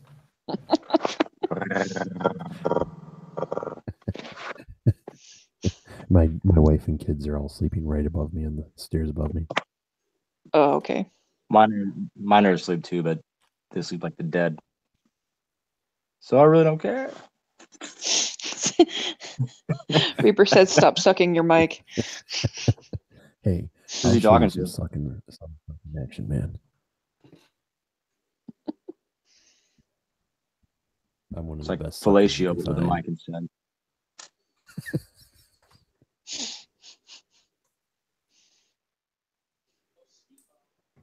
I couldn't stop laughing at Antwon reading that those freaking reviews. Yeah, I'm glad I recommended it. That's some funny shit. So the first time I heard it was back in was it 2014? So he's reading ones that were added even after I first saw them, and the ones I saw back then were absolutely hysterical. And I can't believe that they're still doing it. 3,000 reviews. How did that shit start in the first place? I don't know, but what spawned it? I have heard the stories of the people eating those sugar-free ones and just. So it's like a real thing. Stuff like this kind of happens, but people just decided to embellish it. I mean, I've heard people talk about how they ate one too many gummy bears and it gave them the shits, but I never heard these fucking epic stories. I'm like, where did that come from? You know what this reminds me of? Back in the 90s, they made these potato chips that had this fake grease or fake fat in it called Olerio or Leo or something like that. And if you ate a bag of those chips, I mean, it made you regular beyond belief. Oh man, I'm talking to Moondoggy on the Discord too. He's telling me about Coinbase completely screwing a whole bunch of people's accounts up. Why? basically, well, it actually turned out to be it was Visa that screwed everything up, but Coinbase was they were people were getting like duplicate transactions, and then it was like deleting people's accounts and stuff, That sounds and they couldn't bad. pay for the bills. Well, yeah, I Oh wonder. yeah, it was pretty. I wonder why. Rickist, how do you get high on Imodium AD? What's the story behind that? We missed that. Oh wow. When I was a camp counselor for a youth detention facility in Michigan, What we had haven't you kids that- been? You've been fucking everything. Oh god, I'm 34. I've been like everything. I've worked every type of job. I'm man. 2 years older than you. Shut the hell up. No, look, it's because he can't keep a fucking job. That's the problem. During that time, I couldn't, and I didn't have. Well, I had worked that job for like 2 years, and it killed your soul. But yeah, I had kids that used to pretend that they couldn't fall asleep at night, and so they could get the counselors to give them sleeping pills, and then they'd purposely try to stay awake. And that shit, when you force yourself to stay awake with it, it makes you as high as fuck. God, I've been like bored and out of beer, but I've never thought to myself, "Hey, I'm gonna take a bunch of sleeping pills and try to stay awake." Sounds like a brilliant idea. Yeah. Well, most of them were drug Antwon addicts. is They can't help it. to answer your question, Ray. Antwon is exactly almost exactly 6 months younger than I am. So I'm the old one of the relationship, apparently. She's a cradle robber. No, Antwon, you're a grave robber. Am I a grave robber? How is his dick 45? That doesn't even make sense. Well, I mean, after the Rule 34 picture we got to see, I could believe it. Cougar. No, that just makes me a MILF. God. It's technically not true for me. Hey, she is I'm now. 327. Apparently, I'm a Highlander. That could be only one. Now I was about to ask if that was age or pounds. For the improper heroes, that's when I was shooting that past the group, and I was like, maybe we should use that as one of the theme openings for the show. Is the Highlander theme song by Queen? Oh my Princess of the God. Universe. There's like a copyright on that, right? I'm sure there has to be. I don't know. Christian, Gwen is a mom. Yeah, I've got two kids. I apply to that. No, Antwon, does that make her a MILF to you? Yes, I said that. Okay, I didn't hear it. Sorry.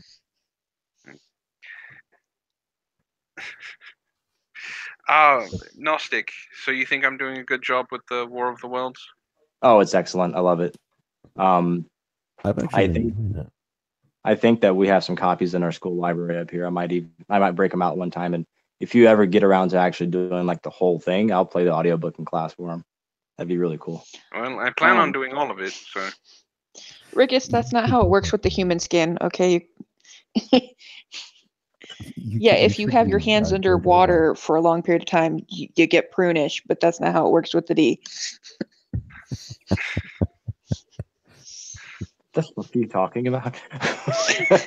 He says, well, if you marinate your cucumber, it becomes a pickle, because he's still talking about it being 45. Okay, look, it depends on what you marinated in. There's some really good. It's marinated in copulins as much as possible. Oh my God. Okay, Gwen, I have to tell you this. I cannot believe you just said that. Okay, so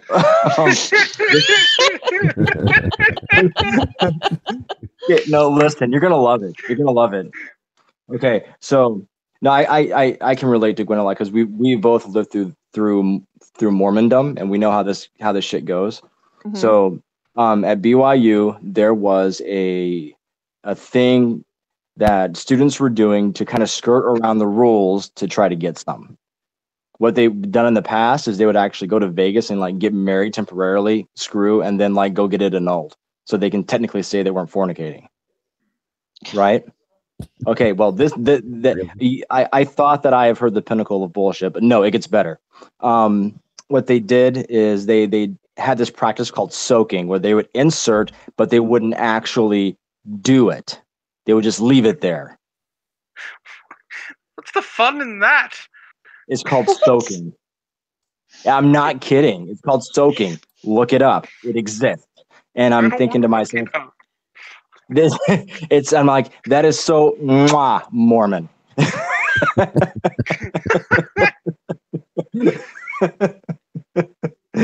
They're like trying to be Jewish about everything. We're like the rabbis of old. We get around the laws one way or another. He wants to see how smart we are.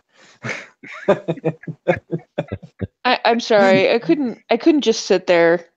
I'd be like having to wiggle or something. I'd be like, do something. Jesus. Well, okay, You're making this boring. Listen, you have to understand like the people who are doing this and like their mindset, okay? They want to do something, but they don't want to do something bad.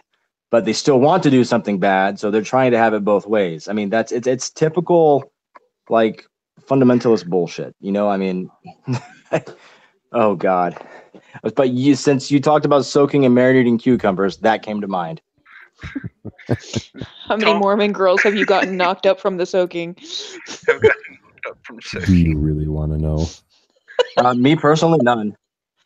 They don't know what power they hold yet. We need to send them the video that Sandman shows that they have mental controlling powers, and then they can do whatever they wanted. Hey, yeah. Now, Gwen, I'm still waiting for them to institute polygamy again.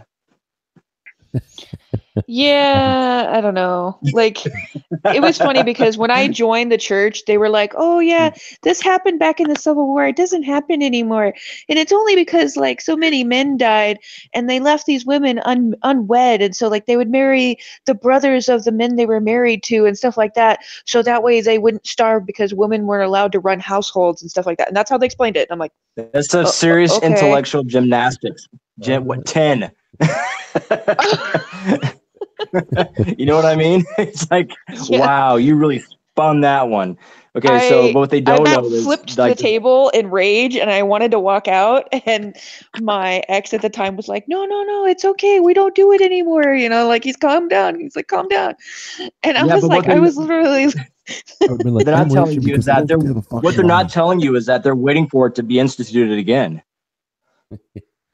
I would have been but then the prophet's like, oh yeah, we're making a proclamation. This is not going on, and anybody who does it, like, we disown them as like church members.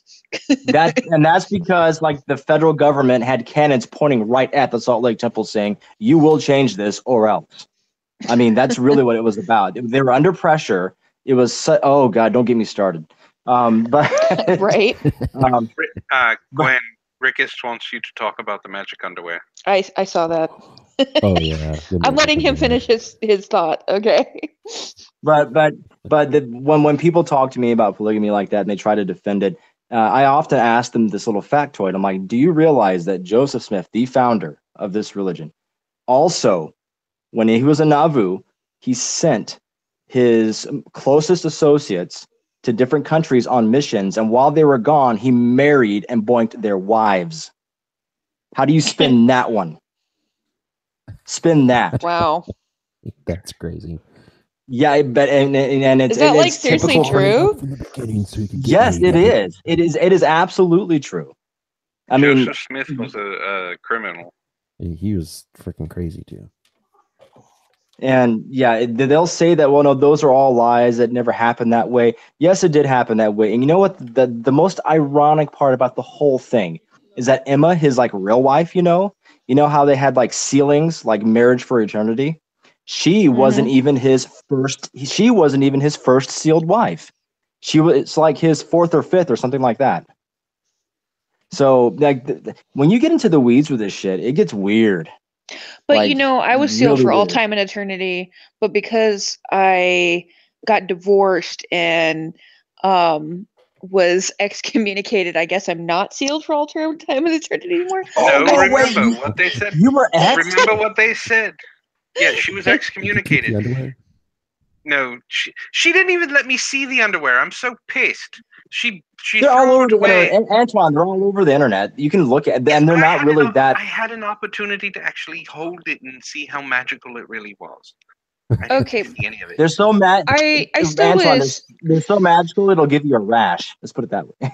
as ridiculous as it is, I still was being respectful, and I did what they said that you should do. Is if if for any reason you weren't allowed to wear them anymore, you're supposed to cut out the tokens of your magic underwear and then throw it away or burn it. Also, So that also known way, as the Masonic symbols. Yeah. yeah. So If I yeah, remember correctly, when you got excommunicated and they actually sent you an official letter saying, "Hey, it's not Yes, they do. it's not you, it's me," kind of letter. It was oh yeah. you can still be brought into heaven if you ask forgiveness from your husband when you die. Okay, so Gwen, I have to ask. I mean, if you want to tell me, what was it that was so egregious that you apparently did that warranted an excommunication? That's like really serious. She I came mean- to see me. So we're getting into this early, Antwon. I don't know if you're ready for this conversation. She got a bigger, blacker dick. That's what she got. She got a bigger, blacker dick.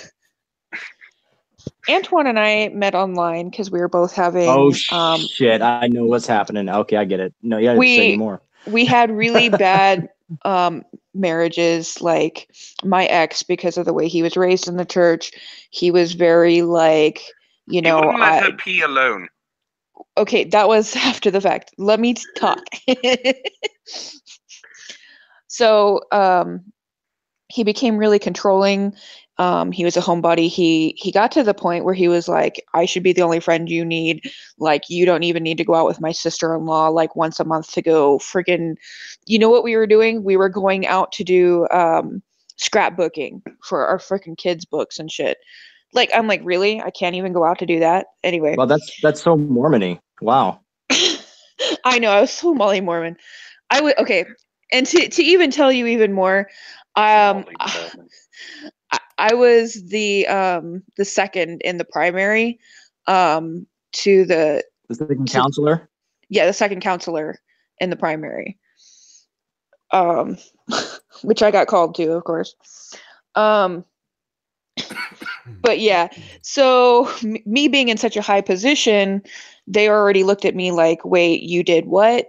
No, I'm sorry, we prayed about it, and you don't need to be a member anymore. Did you actually do the deed? I mean, like the deed.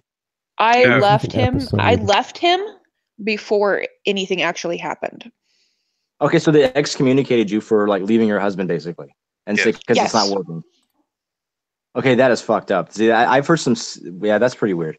So okay, usually, but you know what sucks about this, Gwen, and you know this as well as I do, because anytime someone finds out you've been excommunicated, they automatically think that you screwed someone. Yeah, it sounds extremely horrible. Well, yeah. So Antwon and I had met online, anathema. Yeah. Now there was some backstory to this. Like we met on Guy Online. We became friends after we started playing D&D, basically online, with just like in a chat room, And then there was this scene that could have gotten really explicit, but he just kind of kept it PG-13. And then I got kind of curious, so I messaged him because it kind of turned me on, and I was like, where would have this gone? Like, man, you were led astray. Her response to me was, if there was no limits, what would the scene be? And I said, if we're going to do this, you need to be sure, because this is a barrier that we are going to be breaking down that cannot go back. So she messaged me the next day saying, write it. And I said, okay. And now this is after some time of talking and being flirtatious, and it's been over a span of a couple months before this actually became a thing. And then it became a thing. And we eventually started talking on the phone and really starting to like each other. And I was thinking at this point, I'm like, okay, I feel like I'm not a cheater. So if I'm not happy in my marriage and I'm at the point where I'm falling out of love with him and I have feelings for somebody else, it's more so of a feeling that I'm thinking that my marriage has got to be over and I've got to be done if I'm willing to move on like that.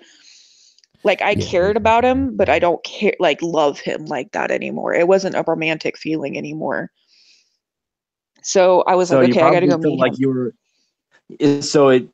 were. It sounds like you thought you were like fulfilling an obligation because you'd made a promise, and that's what they teach you. And even if you're unhappy, you still have to have character and all that shit. So I decided, okay, I'm going to take a breath and leave for a couple of days and try to get a feel of like who I am and step away from everything. And I bet that went over really well with him. Oh yeah, no, he was begging me and pleading me not to leave, and he just wanted to talk. This is after like years of not wanting to ever talk to me, and it became like anytime I wanted to talk, it became a nagging conversation, and I was a bitch automatically. Like, just trying to talk, and then he would be like, okay, well, I'll change, or which, I never asked him to change. I just wanted to like have a decent relationship, and it was better in the beginning. I don't know. He just fucking changed and like showed his true colors. I don't know. But anyway, well, what ends up happening is like they use, especially if you're in like this mixed faith marriage, the believer, if the farther away you go, the more they double down, and the more fundamental they become. And I mean, it's almost a predictable pattern to some degree. I mean, some mixed faith marriages work and it's fine. I mean, like the one I'm in right now, we're still together and we don't have any plans on splitting up or anything like that. But it's not easy. It's seriously not, because we have to negotiate. Okay, so what's going to happen with our kids? What are they whispering in my kids' ears about me when I'm not at church? Stuff like that. Yeah.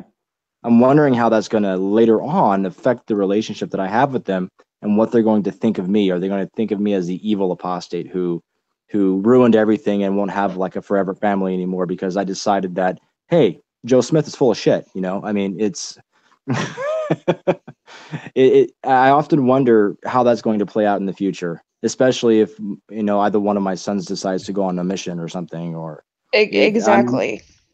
I'm still trying to negotiate that and wade through that mess, and I have no idea what's going to happen. He basically said that if I lived closer, because he's a state away, he's in Oregon and I'm in California, he's not allowed to leave the state, by the way. I'm supposed to go up there to visit all the time. But he said if I lived closer, not allowed to leave the state. No, yeah, that's what that's the law. That's what his rule is. Yeah, that his son is not allowed to leave the state, and what it is he doesn't want her son to get to know me. Probably. How old is he? How old's your son? Because then he will be woke. Right now, right now he is 12, so he just turned into a tween. My oldest son's 13. So yeah, he's not allowed. Well, you guys sound so controlling, but it's very typical in that patriarchal system. It's it's messed up. Well, I have a 4-year-old and a 1-year-old. Gnostic, did you say your wife's Christian and you're not? She's Mormon by belief. I'm Mormon by association, if that makes sense. Okay, yeah, that makes sense. That definitely makes sense. I thought you said she was Christian. I understand what you're saying. Yeah, like my wife and when I left, he basically said I forsook God and that the Holy Spirit had left me and he was trying to hold all this shit over my head. And I was like, okay, I believe in God still. I was like, I prayed about this shit before I decided to leave, if this was the right thing to do. And I told him, I'm like, that's bullshit. The one thing I do like about what the Mormon Church taught me was how to recognize the Holy Spirit. For me, with the burning of the heart, that's a huge thing. And like your conscience, like I think your conscience is there for a reason, and it is the Holy Spirit. But I mean, but then when they ask, when they ask you to do something that goes against your conscience, what they've even taught you, what they're telling you is that you're being led astray by something else. And well, did you pray about it? Well, of course I prayed about it, and he told me no. Well, then pray again because you obviously didn't get the right fucking answer. Yeah, because they want you to He tell them. He didn't want to exactly what they hear. Yeah, he didn't want to hear that. I'm sorry, I still had a burning in my heart that this was the right thing and that we were not meant to be together. Yeah, But there's that. At that point, Yeah, in the real world, we call that denial. he was like, "Well, that couldn't have happened because the Holy Spirit left you." Yeah. Well, in his The opinion, moment that's you what left, happened. the Holy Spirit left you. Yeah. I'm going to point this out again. When we started talking on the phone, there was that awkward silence when you don't know what to talk about. So I broke it by saying, "So, what's your religious affiliation?" Oh, Jesus. And You had to ask. and she goes, and no, see, that's the thing. She didn't tell me.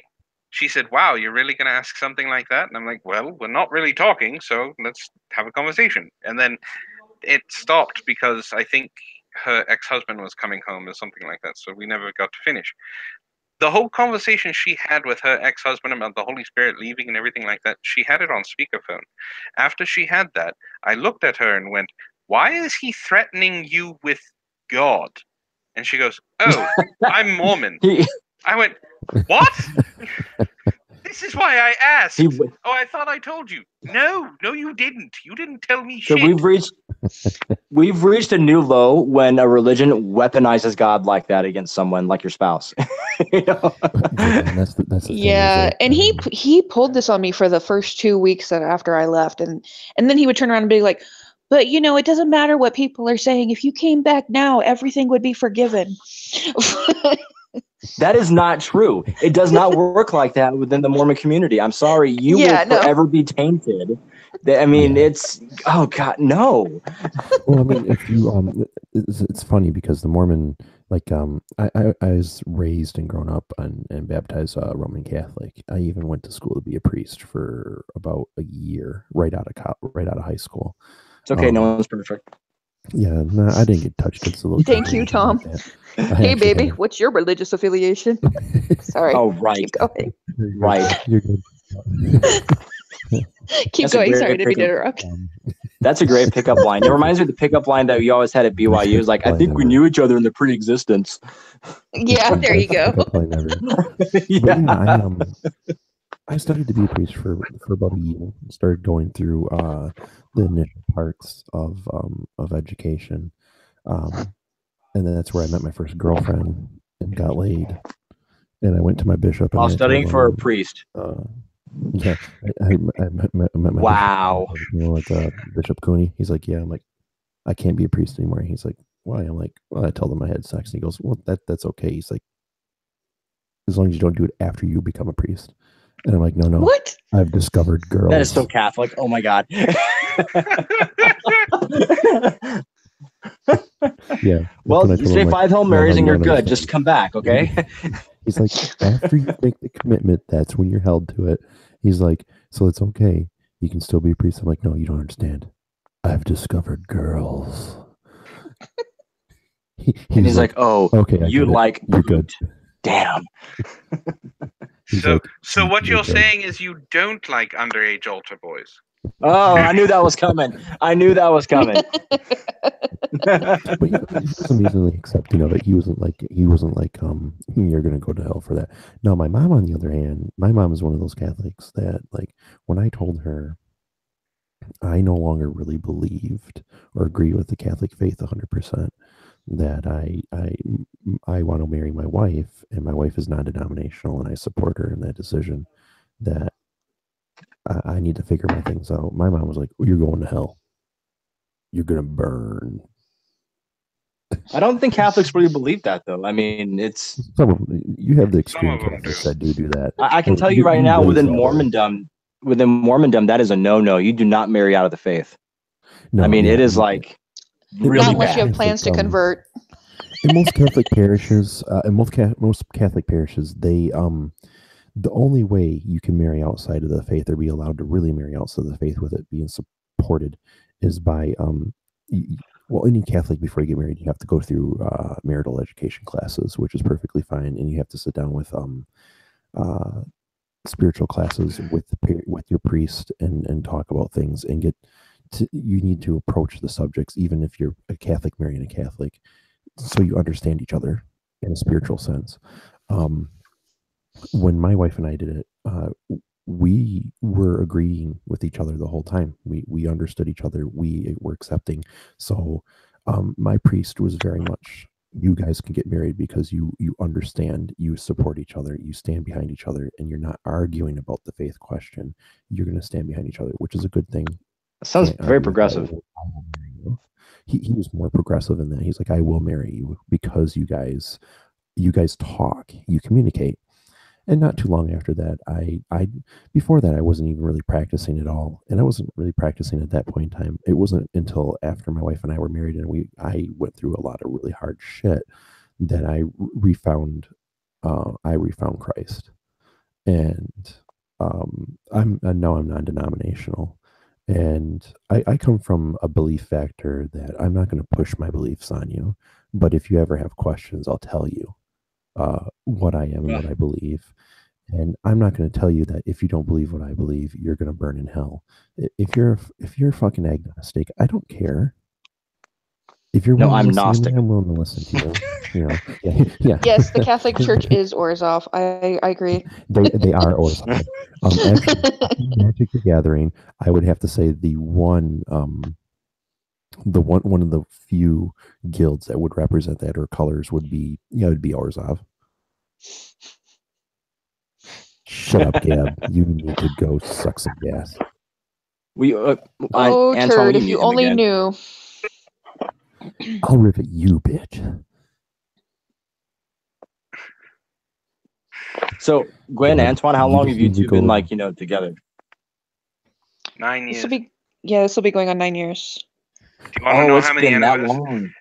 Do you want to know Yeah. how many anniversaries we've actually remembered? Probably one.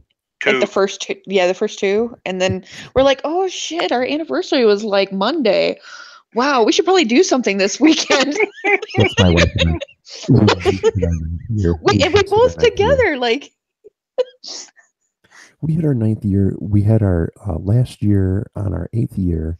We were sitting at home while my wife recovered after having our second baby.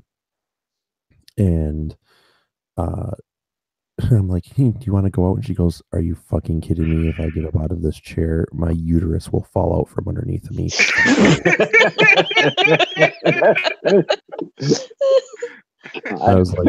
I'm like, well, I got my answer. I'm going to the movies tonight. Okay, get this. Okay, speaking of uteruses falling out, my mother-in-law. Okay, no, my wife is the oldest of 12. God, fucking Mormons. My wife is the second oldest of 5. I am the oldest of 2, and I'm a giant pain in the ass, and my family hates me sometimes. Gee, I don't see that for some reason, right? I am the one that when people. My mom is one of those people. She's the Christian SJW in that manner, and whenever she says things, it pisses me off, and either I will call her out on her shit, or I will just like fuck you and leave. Good solution. Yeah, Reaver, my birthday and Valentine's was pretty much celebrated with the same thing, and that was my tweet that I sent out earlier today. Antwon bought me a new toy for my birthday / Valentine's Day present. Does it vibrate at like 7 speeds or something? 10. Yeah. Does it have 10? A pogo stick attached to it? Does it what? Pogo. Oh, you missed it, Antwon. Did you see? Oh, yeah, he wasn't on the Heroes channel. He didn't see it. Well, he did. Yeah. So Gab posted the pogo stick with the dildo at the end of it on your Discord, and then on the Improper Heroes, he posted the how-to guide pictures of how to use it. there's a I saw it briefly. I didn't want to take a look at what it was because I was too pissed at you all for doing all that shit. I didn't do anything. But you know I'm what lucky. I'm I'm glad into it. glad I wasn't a part of that because I didn't want to be part of the fallout. I only found out about it last night when I was talking to them online. I mean, I was like, "What the hell are you guys talking about?" So It was happened. okay, so I wake up yesterday to a message from someone, I'm not going to say who, and just says, you need to get into your Discord because general chat is turning to shit. Yeah. That's like every day. Okay. No, but I mean, this was worse than normal. And I said, okay. And I said, what do you mean? And basically it was, well, they started talking about sex swings, and then it became some trying to find the worst sex toys, or the weirdest sex toys possible. And Okay.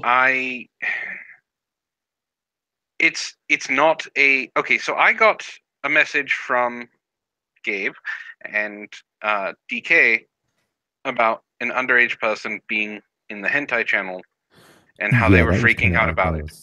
That was kind of like we kind of freaked out on that kid, and we told him he needed to get his ass out of the whole Discord. Is there any way to actually screen people for those channels? I mean, seriously, how do you know if they're under 18 or not? Apparently he said it. So that's the only way. And he's like, are you responsible if they go in there, though? I mean, seriously, there's no way to stop it. No, because Antwon actually had an NSFW alert on there, so if he clicks OK, he's the one responsible for it.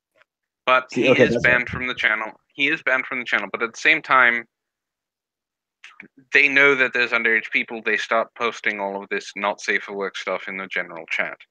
They know that there's a place for that. I'd asked them to, if you're going to post memes, if you're going to shit post, put it in the shit posting channel. If you're going to post porn, put it in the hentai channel. Do whatever, but don't flood the general chat with it. And it was a show. To me, it was a show of disrespect since I had just talked to them about this. And then the first response I got when I came in and said, I can't believe I have to fucking do this, was everyone blaming everyone else. I'm sorry, I have a 4-year-old. I don't need 5 others. So that picture, Antwon. I basically had to delete 70 images. 70. I bet you saved every fucking one of them too. No, I didn't. I woke up and actually I was hanging out with my wife and kids, and then I took a nap and I woke up and I opened up my Discord and I got on there. I'm like, what the fuck? And I'm like scrolling. I'm like, it keeps going. It's like 150 plus messages. I'm like, when does this end? It's almost as bad as the day that Lo-Fi and I were talking about chocolate glazed donuts filled with cream. Basically, what happened is I laid down the law, and then the first excuse I got was, "You don't have a mod." No, the first excuse I got was, well, you only have 2 rules, so it's not against the rules. No, I told you guys what the rules are. There's a difference. So I went in and I actually put rules down in the Discord channel. Then after that, it was, well, it wasn't that bad. No, it's disrespectful. Well, you don't have a mod. Fine. So it was the whole thing, and now King is basically the right hand of the demon. When Antwon's like, send me reasons to be a mod. Give me your argument. This motherfucker comes up with 10 listed items of why he would be a good mod. Believe it or not, he's the only one that actually wanted the job, so he was going to get it whether he wanted it or not. I'll bite the bullet. And Levi's like, you should do it since we can't be it because we've been struck. So here's what I'm going to say. With having a certain number of years working with adolescents every day, and anytime you deal with an adolescent or someone of an adolescent mind, pretty much your entire channel, Antwon, what you have is someone who thinks they're like a burgeoning lawyer, and where a rule is not posted explicitly, they will try to find a way around it, if that makes sense. It doesn't. Oh, How's it Lo-Fi, going? baby. How's it going, Lo-Fi? It's going okay. I miss you so much, darling. Hey, Lo-Fi. Hi. Oh my god, I scratched my. You know where the leg connects to the middle meat? So what? We know what you're talking about. We get it. Yeah, like Well, we don't really get it, but where we wish we the would. where the big part of the meaty part of the leg just connects to the grindle zone, the grundle. I scratched Wait, myself. you scratched your taint. Yeah, Just making yes, up I did words right besides it, and it hurts so much. I can't walk. I have to walk with my legs because it hurts. It hurts so badly. Is it swollen? Is there a No. story? Is there a story to how you scratched your taint? No, I don't know. I woke up and it hurts. I would blame Bad Dragon. Yeah, I'm blaming that as well. Ow. You can blame me for that when I sent her a whole bunch of pornos on the patron only line. Yes, I saw. Okay, so for those of you in the chat who are also on my Discord, and those of you in the stream, I have a patron-only channel on the Discord for and a voice channel. If you become a patron, even for $1, you get access to it. In the general chat of the free patron-only poker. chat is not safe for work and anything goes. I'm going to regret that. I know for a fact I'm going to regret that, but it's there. So it's an easy way for you to get access to whatever you want. We did make a rule. If it's a hentai thing or a nightmare thing, it has to go in those channels.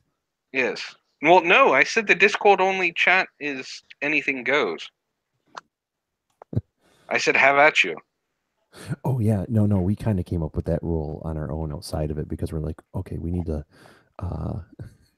We need free space.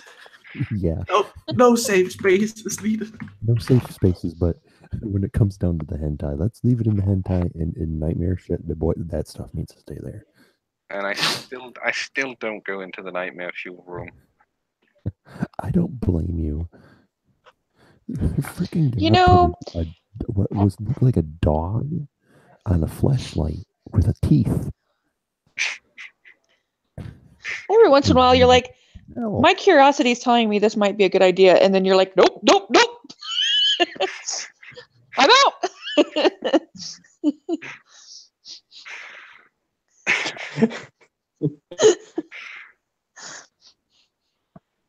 So, we was apparently the proper villains were supposed to be on the cunt stream tonight, and that got cancelled an hour beforehand. So Lo-Fi stayed up very, very late to go onto the cunt stream and did not get to do it.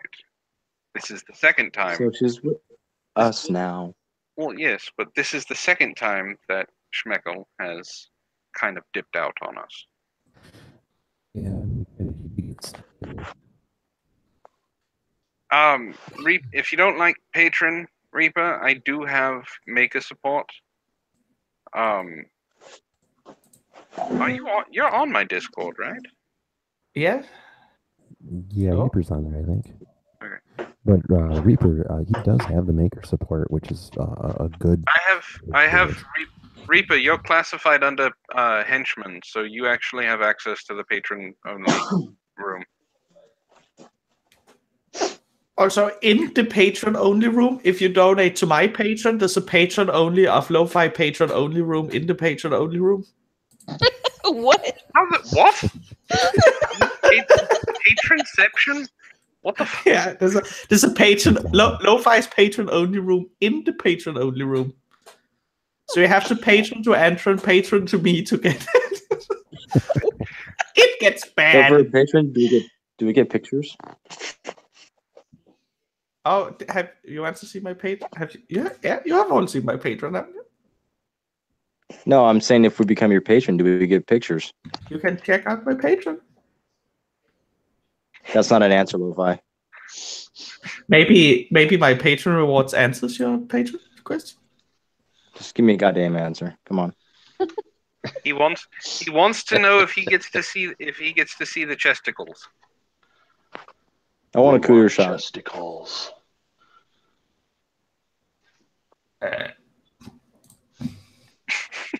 For the first time, she's speechless. Oh my god. Look, I linked it in the chat now. The patron lo-fi cock drawer.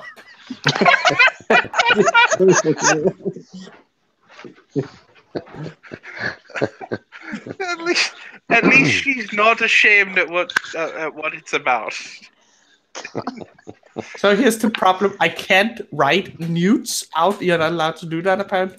So I call it cosplay. Yeah. You can't do that. You can only do it as cosplay. You can get banned for the other shit. Cosplay. Why would Rickish, that's horrible. Why would you make her eat a bag of sugar-free gummy bears? Why? Seriously, we can't punish lo-fi with that shit. That's something for like fire. No. Or To something. lo-fi, that's like foreplay for her. Shitting myself. Absolutely.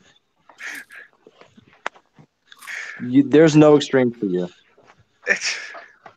I thought the sexual deviant out of our group was Zell. He's the one that we have chained up in a dungeon. He's the one we have chained up in a dungeon. Lo-fi is free to do what she wants.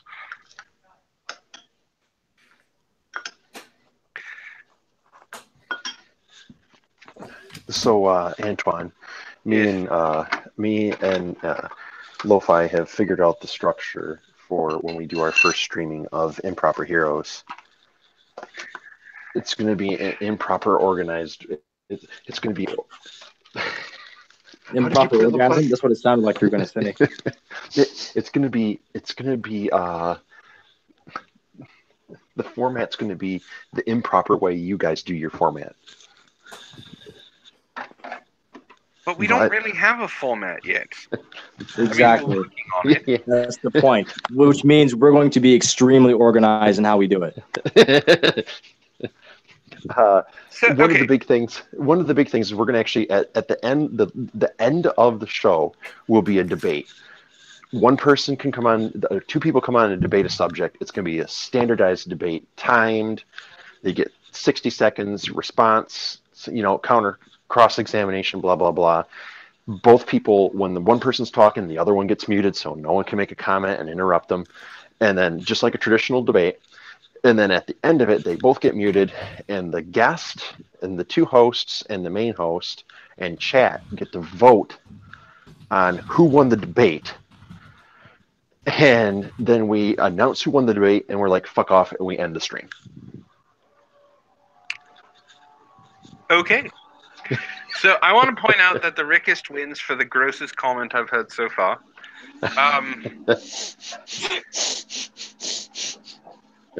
I can't see it, so... Rickest says, no, it's me. I'm the actual deviant. I'm talking gummy tampons. Imagine the yellow horse glue your pussy would vomit. That's good. Oh, it's just nasty. That was disgusting. Exactly. I will. Bravo. As Targon says, bra fucking vo. I don't think it's that bad because I have trouble imagining it. Yeah, no. So the improper heroes. Is someone pissing? Are you guys? Yes, Gymnastic is pissing. It's me. Oh no, that was me. I was cleaning I made some coffee. Oh yes. Okay, I can't hear the difference. I just realized I don't know who's talking.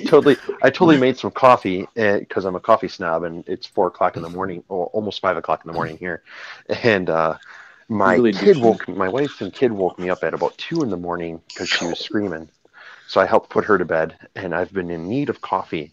So I put coffee, and I have some peppermint schnapps in it. So I just stepped on a My Little Pony shoe. It was worse than a Lego. Those fucking hurt. My kid has My Little Ponies. Ponies have shoes? Yeah, What the they fuck? play dress up with them now. What the fuck? Wait, no. You don't have Legos. It would Oh, taste like God. taco. Yeah. We have Rickis, Legos. Rickis, My 4-year-old. knock it off. It would taste like Taco Bell Verde sauce with 3 tubes of fish paste. Oh my god. Nasty. That's just Fuck nasty. you. Oh, with a side Damn you, of butter Rickis. because of copulence. With enough yeast to copulence make and it the spice. rise. Oh God! But Why? not enough. But not enough to get an infection. I'm so glad I decided to stay up late. I have to Google something. How to get rid of serious swamp ass. Take a shower? Even after I shower, it just says, and it's just sweaty. How to get rid of swamp ass? A raging case of swamp ass. Thank you, BuzzFeed. I might be able to use it for something.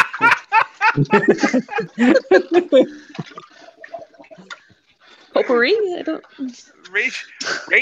Raging case of swamp ass. That's right. The texture. Oh God. Oh God. Rickis. The texture is good though, like Chex Mix and Jello Jigglers. Oh man. Christ. I don't even know how to answer that. Oh God. I don't even know what to say to that. That's crazy. Oh man.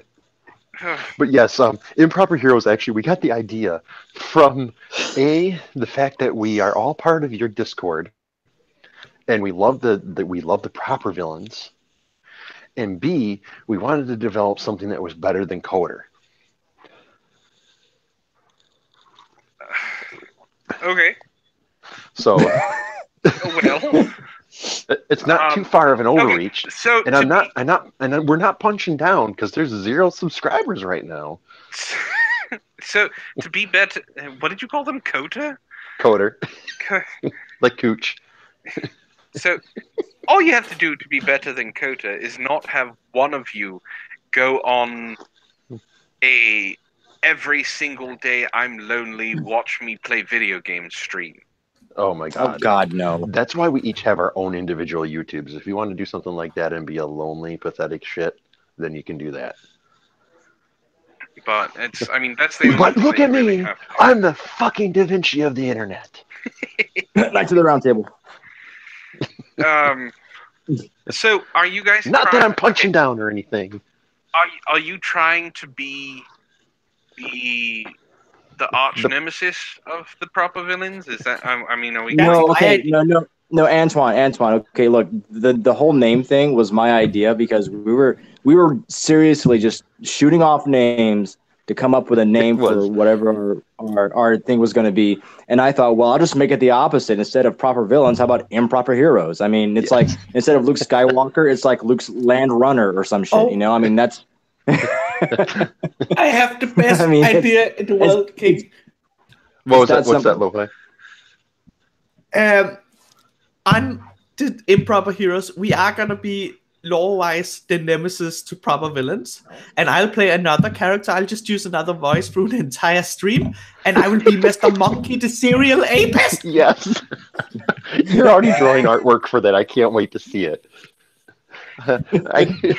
When she's like, I want to be this monkey guy.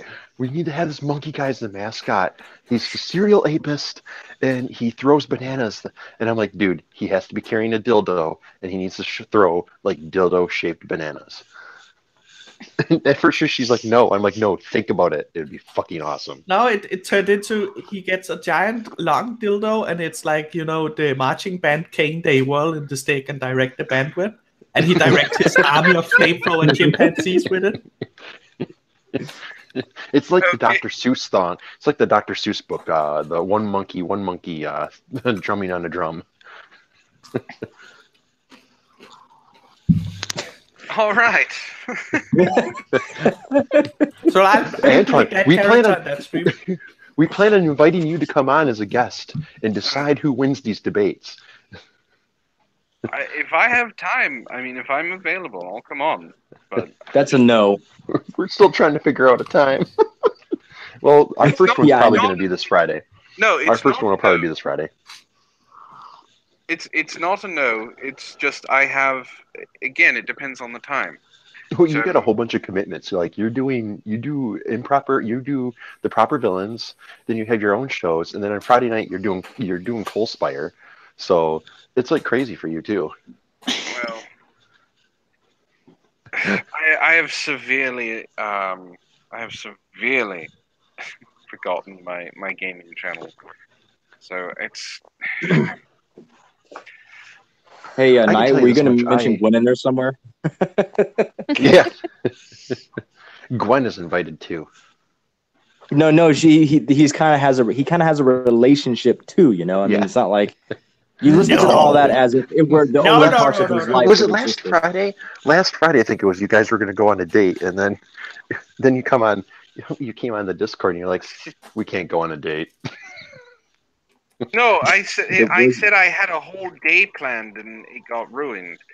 So. Well, because he thought I said that I had the day off, and I was like, "No, I fucking work because I'm getting ready for work right now." He's like, "What? Oh, well, I thought we were gonna go shopping and like do stuff." And it was like, "No, I gotta go to work, dude." And so I had closing shift, so I was like, "Well, we're gonna have to wait to go out till then." And then our daughter had her first sleepover with a friend, so we were able to like go out and drink and stuff. So I can't wait till both my kids are that age and I can actually have the house alone to fuck my wife wherever I want. Well, we still can't do that because we have roommates, but you know. Oh my God! By then you won't be able to get it up, Knight. Don't worry. That's true. There was a point there right after we had the baby, we had no time. It was 9.5 fucking months. Yeah, I don't know. Our whole life has kind of been like And our youngest one co-sleeps right now because she's just super, super whiny. And then my oldest one, for the longest time, we had her in her own bed, sleeping in her own bed. And then after the baby came and everything else, now she has to sleep with us. And I'm like, there's no room in bed. No, you want to knock that shit off fast. Seriously, that shit gets old. Like I used to wake up. I used to wake up and like I would have like elbows and knees like sticking into my body and shit. Like it's horrible. It's a nightmare. And my daughter goes to bed and she usually sleeps about halfway through the night and then wakes up. And she actually, she's a sweetheart. She's 4 and she's a sweetheart. And she knows that she's supposed to be in her own bed every single night. She's like, "Daddy, I promise I'll try to do better. I'll try to sleep all night." I'm like, "Sweetie, whatever it takes, you just do your best." And she is manipulating you already. Yeah, and in the morning she does feel bad. She's like, "I couldn't sleep in the bed all night long," and then usually she's really, really depressed about it. She's very emotional. Or she's playing you. Oh no, she's very emotional. She's a cutie, but yeah, there's some points where she does play me because I'm dead. Our daughter, she's pretty good about sleeping in her own bed, but recently she's been pulling the just so she can come and she can like lay with us for a little while, and then like she wants to go to sleep with us, and we're like, "Go back to your bed." No, the reason, okay, so it's most of the time it's okay until I'm in the bed as well, because you have to understand, because I work graveyard and she doesn't. Yep. The bed is always one person. When it's both of us, I'm the one that gets kicked out of bed. Mm-hmm. Yeah, I know your plight, Antwon. I work until because I drive 110 miles one way to work. So I drive from mid-Michigan all the way down to Detroit. 110 miles? Yeah. Every day? Every day. What is wrong? Are you fucking crazy? I get paid obscenely good money to work for Quicken Loans. I hope so. Yeah. Being a tech analyst for them, I get very well taken care of. They bought me my whole my computer setup that I have. My computer setup that I have. Because I do all analytical tech work for them, and I actually, that stuff actually relates to the work that I do. with them and doing making tech training videos, as well as analyzing tech for Quicken Loans, and then for one of their sub companies. They buy me all my equipment. Do they pay for your gas as well? Because you're putting a full tank of gas per day. Well, I have a Chevy Volt, so I drive a Volt. Oh shit! He gets 100 miles to the gallon, Antwon. Yes, I know. I got a 2013 Volt, and I run on battery halfway down, and the rest of the way is gas, and I get about 45 miles to a gallon on gas after the battery's out, which is still expensive. It's $100 per paycheck, so it's $200 a month I'm putting in gas. But we're looking to move down to Detroit eventually here. $200 a month. Do you know how much I put? That's 2 weeks for me. Yeah. Yeah, we spend like $100 a week.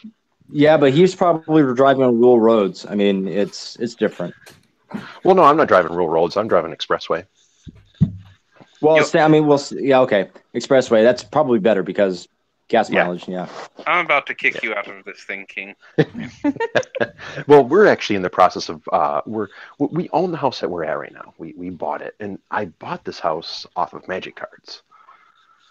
So, I mean, we own no mortgage on this house. Your story gets more and more unbelievable the more I hear it. You know, I've been playing Magic. Dude, it's kind of crazy. I've been playing Magic the Gathering since '94, and my parents, because that was the only thing I really got into, they bought me shit tons of boxes and packs and stuff, and I just took care of my shit.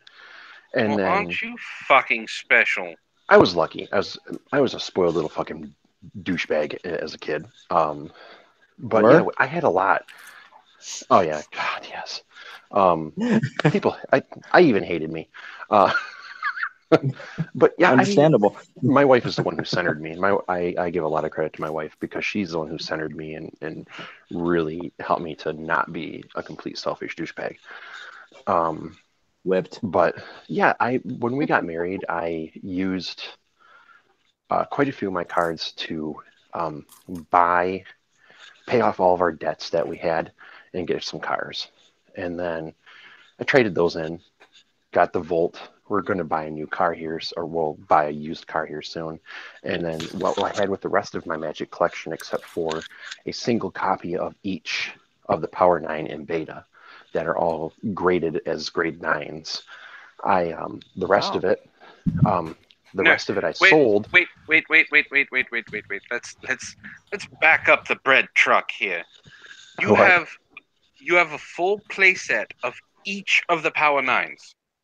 One of just each of the set. Yeah, just a single of each one. In Beta, that means you have a rated 9 Beta Black Lotus.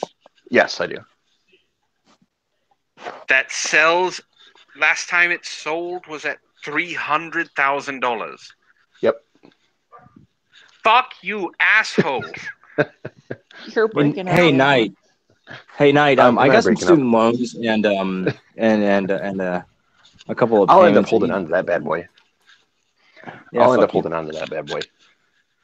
Like those ones I'm holding on to because they mean something to me. But the rest of it I got rid of. I got rid of the rest of my collection, and those ones were all. They weren't great. They weren't good enough to be graded. I sold the whole collection, and I probably took a really big hit on it, especially considering that I sold all of it to like Card Kingdom and Star City and Troll and Toad at a Gen Con. And I walked in there and just dumped it with them. I said, give me whatever you want. And it was just enough to buy this house. On cash. Just enough. Yeah, it was 75,000. If I could reach through the screen and strangle you, I would. Yeah. This is how the improper heroes started fighting the proper villains. Yeah. Yeah. It's called envy, greed, hate. Yeah.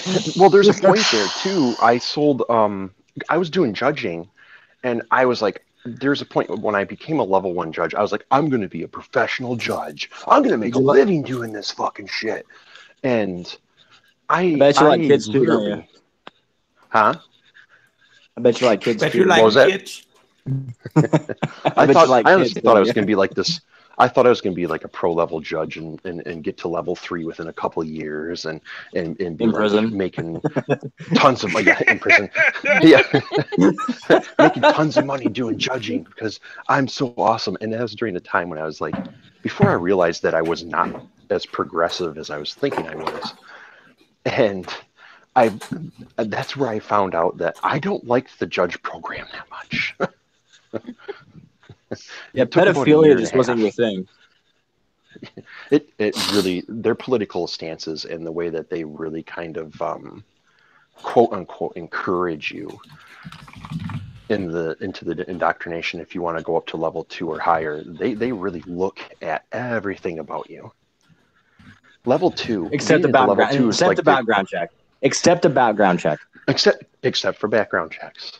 They want to know everything about your political that's, ideology and nothing no, about what your sexual proclivities are. Yeah, isn't that's I made a point of saying something like that because in my early to mid 20s, I was going to school from 18 to 22, and I gave up. I'm like, I'm done with this shit.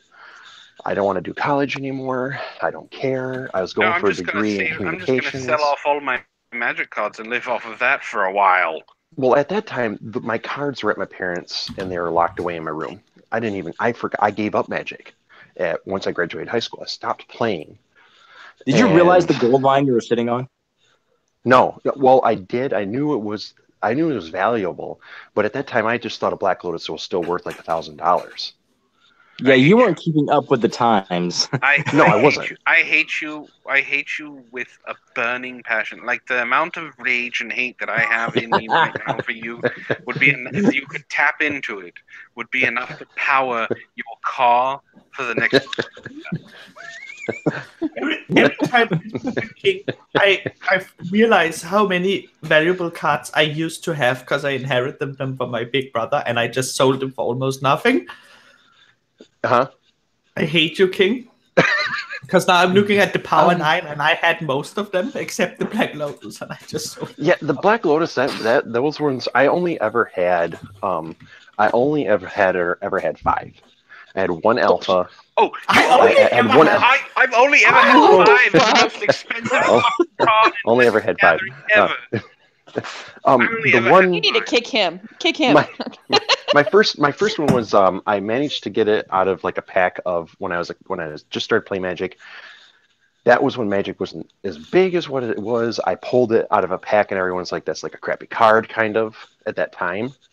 And then it turned out to be an amazing card and everyone wanted it. And it was an alpha one. And we never used sleeves back then. So my first collection of cards for that first year or so before I realized having sleeves was a good idea, they're like Sidewalk Slam scratched. Like that thing was, the back of it looked like a freaking Yeti licked it. Like it was pretty bad. It was pretty terrible. I mean, I didn't get very much money off of it. And I still got money, but not as much as I could have. 4 others. Yeah, I sold that one, and then 3 of my 4. Put one in the chat betas. if you want me to kick King off of this goddamn hangout. No, let me stop. No.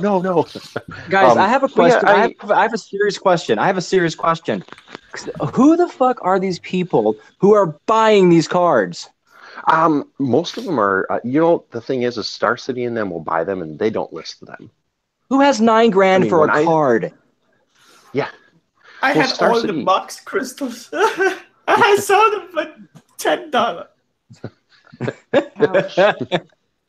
Well, the thing is, it's like I never really had that much of an attachment to those ones as I do like the Urza stuff. Urza was my set. I loved that set. So like a lot of I still have a mint playset of Gaia's Cradles, Tolarian Academies, Sarah's Sanctums. Just I'm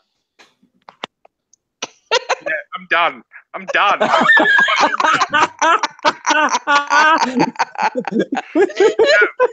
not get to come on my hangout and brag about your super rare, expensive fucking Magic the Gathering card. I bought a house.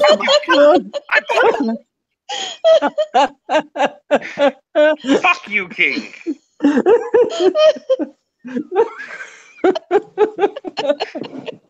I think he lost his moderator status.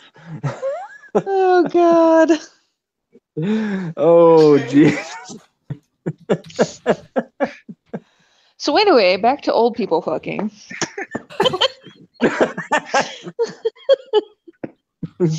I didn't get to finish my story. Hey Gwen, It was have you ever overpowered. have you ever heard of by talking about expensive cards? Yeah, really. I only ever had 5 Black Lotuses. Oh, Like, poor fuck you. boy. Poor you. How did you even survive? Hey Gwen, Yes. have you ever seen any Mormon porn? No. Neither is Do I? anyone. No sex, just guilt.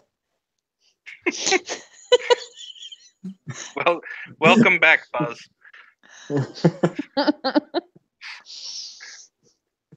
You've joined at an interesting time of our chat. So if I go into my collection and I see a Black Lotus card, I'm going to tell you. Why? Do you want to be kicked right now, too?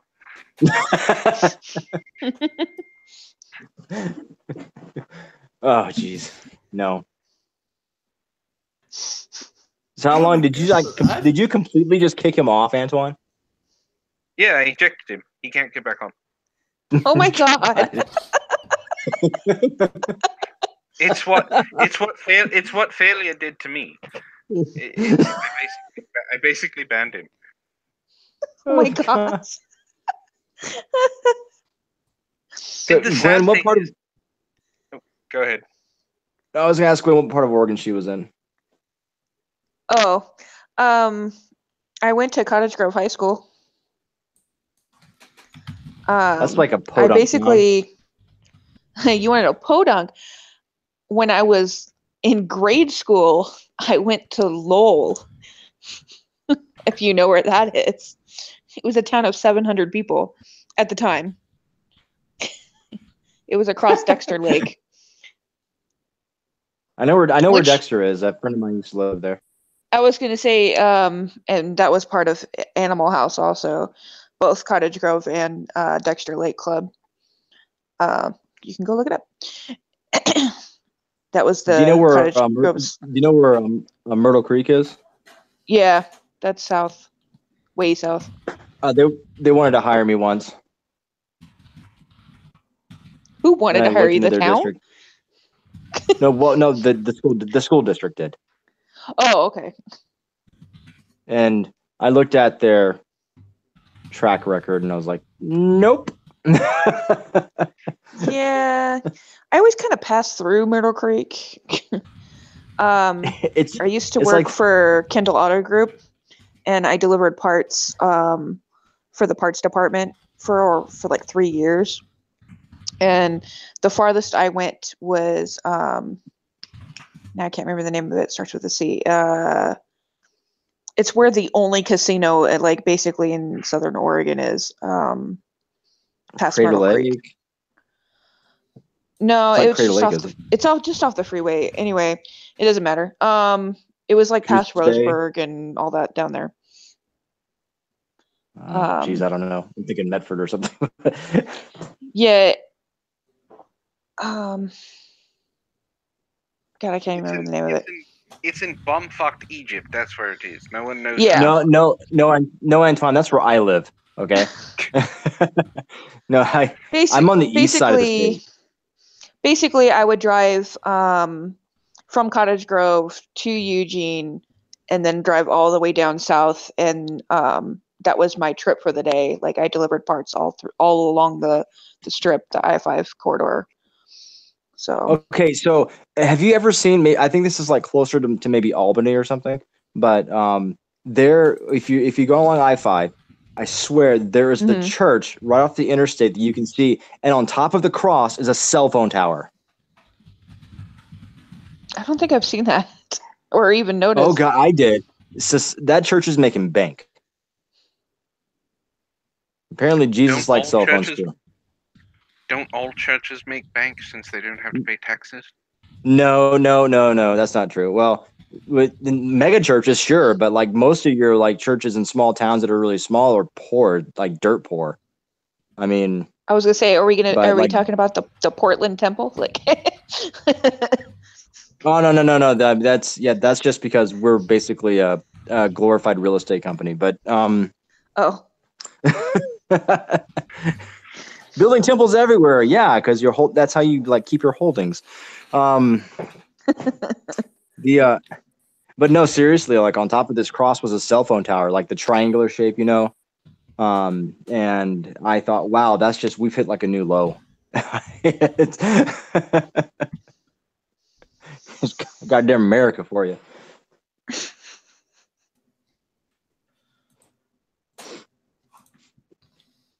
Go ahead and talk, Antwon. I think I interrupted you like 5 minutes ago. Tom says most churches are tiny. And how much money I have, and I bought my entire house made only of magic cards. I took it a step further. I built my house out of magic cards. There you go. A house of cards? It's Black Lotuses. My house is built of 400,000 Black Lotuses.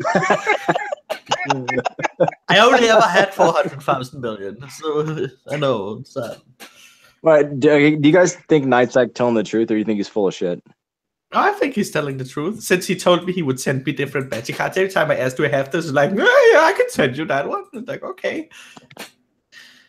He probably did, but he's an ass. We can handle it. I don't hate King. King is fun. No, King is a good one. No. He's a good guy. I just can't deal with the because I started playing around the same time he did. It's just I didn't have a family. Well, I didn't have a family that was willing to buy me boxes and boxes and boxes of cards. It's that white privilege. See, I should have continued collecting Magic the Gathering instead of Warhammer.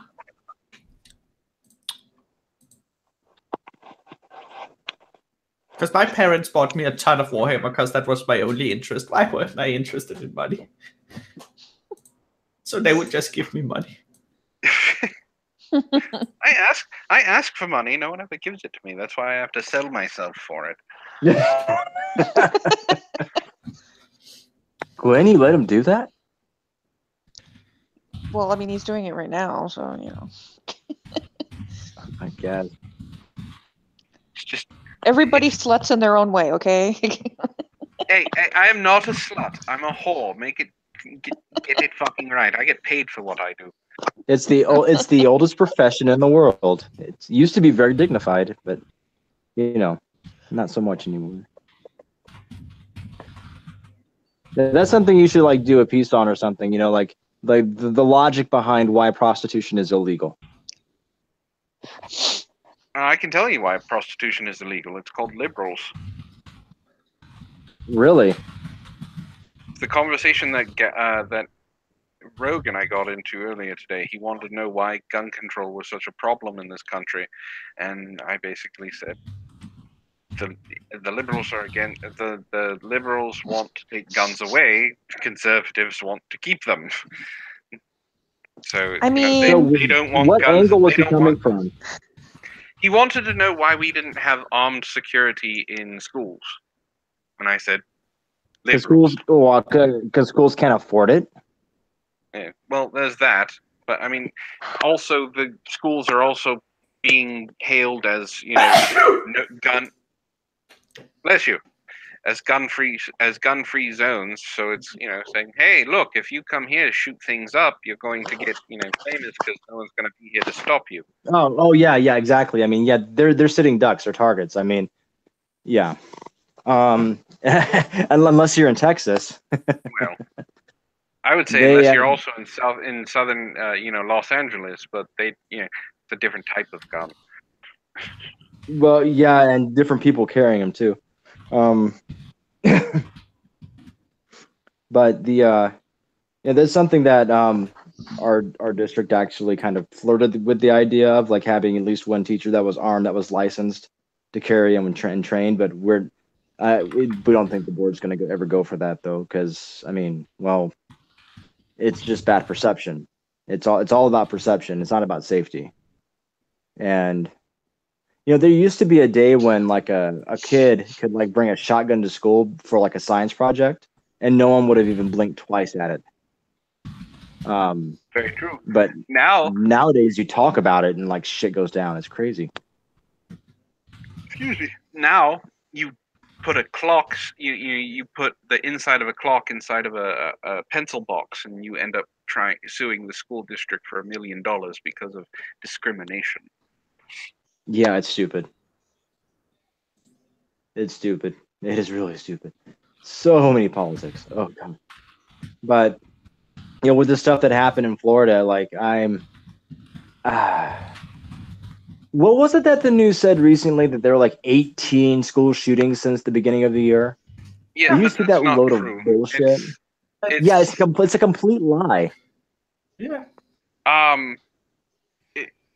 Matt Christensen did a video on this, and it's a very good video. He actually went through and did all the research and everything like that. The numbers that they got were from an activist's website that considered everything that had to do with guns in a school shooting, whether it went off on accident, whether the child just brought a gun or anything like that. He said actual school shootings, I think there were 8, which is still bad for only being 2 months into the year, but it's not 18. And news organizations ran with it. We talked about this at the beginning of the stream. Like they ran with the white nationalist angle on the shooter when it was a 4chan troll. They don't do the research. They just want to make it sound like a good headline. Jordan Peterson gave a lecture where he was talking about the mainstream media and like how horrible they are now, and there's a reason for it. Back even 30 years ago or 20 years ago, you used to have like really popular anchors who did their jobs and they were really good journalists. And now what's happening is that the internet has taken over so much that the competition is just too stiff. So the really good journalists are going elsewhere, or they're going solo and they're making more money. And these stations are like left with the shit from the dregs of the bottom of the barrel, right? And the only thing they can do is editorialize, give opinion pieces, and basically, for the past year or so, bash Trump. That's all they've done. And when you look at their subscribers and how many subscribers they have, yeah, it's like 1 million subscribers, but I know of YouTube personalities who have more subscribers than that, and they're mainstream media. How pathetic is that? Like when PewDiePie has more subscribers than CNN, that's bad. Well, that's why they went out. That's why the Wall Street Journal went after PewDiePie. PewDiePie stopped doing. PewDiePie hasn't really done gaming stuff for a while. He still does it every once in a while, but he's moved on. And but even like Joe Rogan, Jordan Peterson himself alone has 800,000 subscribers. Yes, and he makes $50,000 a month on Patreon. Oh, it's legendary. I know, it's crazy stuff. But I mean, when you're able to garner that many followers and you're rivaling mainstream media channels, that is a sure sign that they're dying, and in a bad way. And they're not making the case any better for the fact that they don't do any research. They just go with what sounds good. So if you, I wish people are smarter than they think they are. That's the thing. Yeah. They're not. They're really not. A person is smart. An individual is smart. A group of people are panicky. I have the meme. Hold on a second. Well, yeah, they have a mob mentality. Yeah.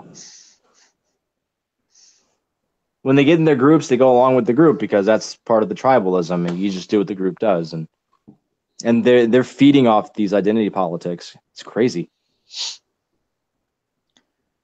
No, I had all these cards. Fuck! I had a proxy once. I missed that proxy. I would have been rich. I won so much, and I had them all. What story is being threatened to be told? No, I was just complaining earlier that I never did get to tell the story about how I didn't get to fuck. What? Oh, please do tell. Well, I You was piqued talking my about interest. how our daughter likes to come in whining, pretending so that she can come lay down with us. She's been doing that a lot lately, especially over the last week, which, because of my long hours during the day, on Tuesday, Antwon decided he was going to call in because he didn't get any sleep during the day, because he's been having to stay with her while I go to work, and she hasn't been letting him really nap. So Well, I also did the villain stream, so there's that. so that was more reason why he didn't get to sleep, but he enjoys what he does. And then so No, fuck you all. I do because I want to get paid. It's not because I enjoy it. I slave over everything. all this week I have been tired, but you had Black Lotus card, you wouldn't have a problem. Right? There you go. Fuck you interrupted me. So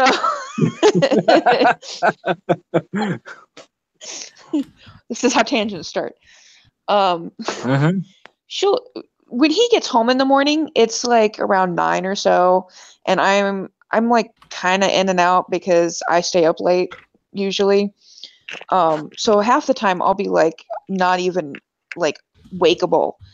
But by the time I do wake up, if we start foreplay to get started, she'll walk in at like either before I orgasm during that or right after. Gwen, you realize that you are live streaming your sex life, right? Yes, we're live streaming. Okay. I have a tell all about Antwon. So yeah. So that's my story about not having sex. I want details later, guys. In fact, why don't you just record a session and like email it to me? You know, I'm gonna have to pass on that one. You can get the in-vagina smart cam you can shove up so you can see it from inside. So we told Lo-Fi the moment we ordered my birthday present. I got to tell her all about it. And then it actually just arrived in the mail last night. And I was like, hey, we should try this. You said you were going to play around with me. And he goes, I'm too tired. And I was like, oh, Antwon, you do not say no to poot. Are you crazy? 3 hours of sleep. There's no excuse. When we first got together, I dehydrated the man. And now he won't. He's too tired. No, I can't say that because we've had lots of good nights. But you sound so disappointed. Thank you so much for just saying this. There's only 12 people in the chat. That's fine. That's 12 people that didn't need to know. And that's also 2 other people in this conversation that didn't need to know. But fine. It's all fine. But God, it's so funny to know it though, Antwon. Oh, shit. I still haven't given your exact measurements though. I am 36 years old. Okay? I am not in the prime of my life. And on top of that, this woman ran me ragged when we first got together. You don't understand the amount of sex that she put me through, which I did enjoy up until I also just came out of being Mormon. So, up until the point where it made me... Have you ever had so much that it made you sore? That it hurt? Yes. Okay. She put me to that point, waited an hour and a half and said, do you feel better? Can we go again? An hour. He's like, I'm raw though. Hey Gwen. Yes? Are you free anytime soon?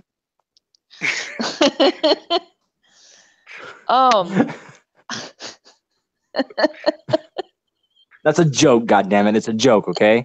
It's a joke. Laugh. No, you too, Antwon. I'm laughing. It's just So 3 hours of sleep in 48 hours is not good for me. So that's why I was kind of tired. So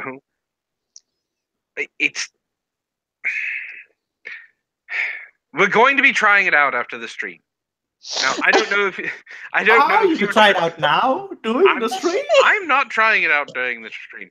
I don't know if spread your ass and accept it.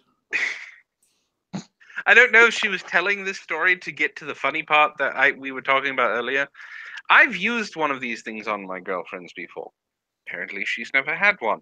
So she goes, it's something we have to worry about so you don't jam it in too far and, like rupture my uterus. I was like, I know it has a handle on it, but I'm not going to like stab you like it's a sword. Like, what the fuck did you give her? It has a handle? Does it have like a special grip too? I did not pick it out. She picked it out. It's a two-hander. It's... You could buy like a Kimbo. It has like a mold that when you grab it, it fits to your hand, so it automatically knows it's you or some shit. What the hell would you get her? Like it grows to your head, it becomes part of you, so you can really wield it with efficiency. Oh god! Hey! If the battery runs out, you can plug it in.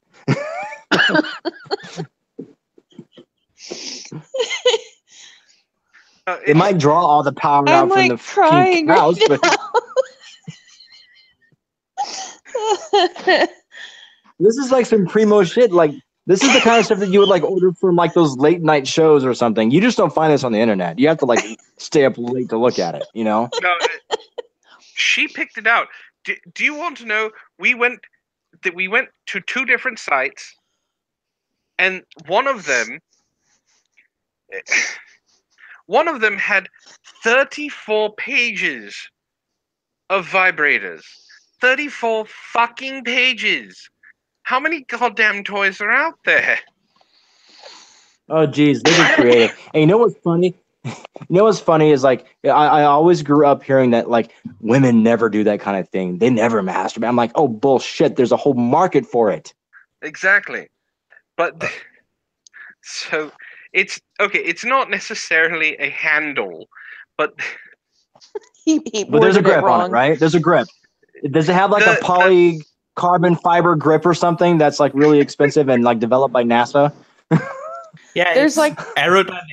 There's a knob on the knob that turns to 10 different speeds. It's a decent sized knob that you can hold on to. A tiny twisty knob.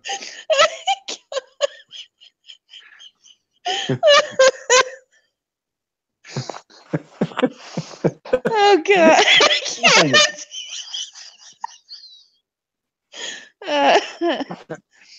So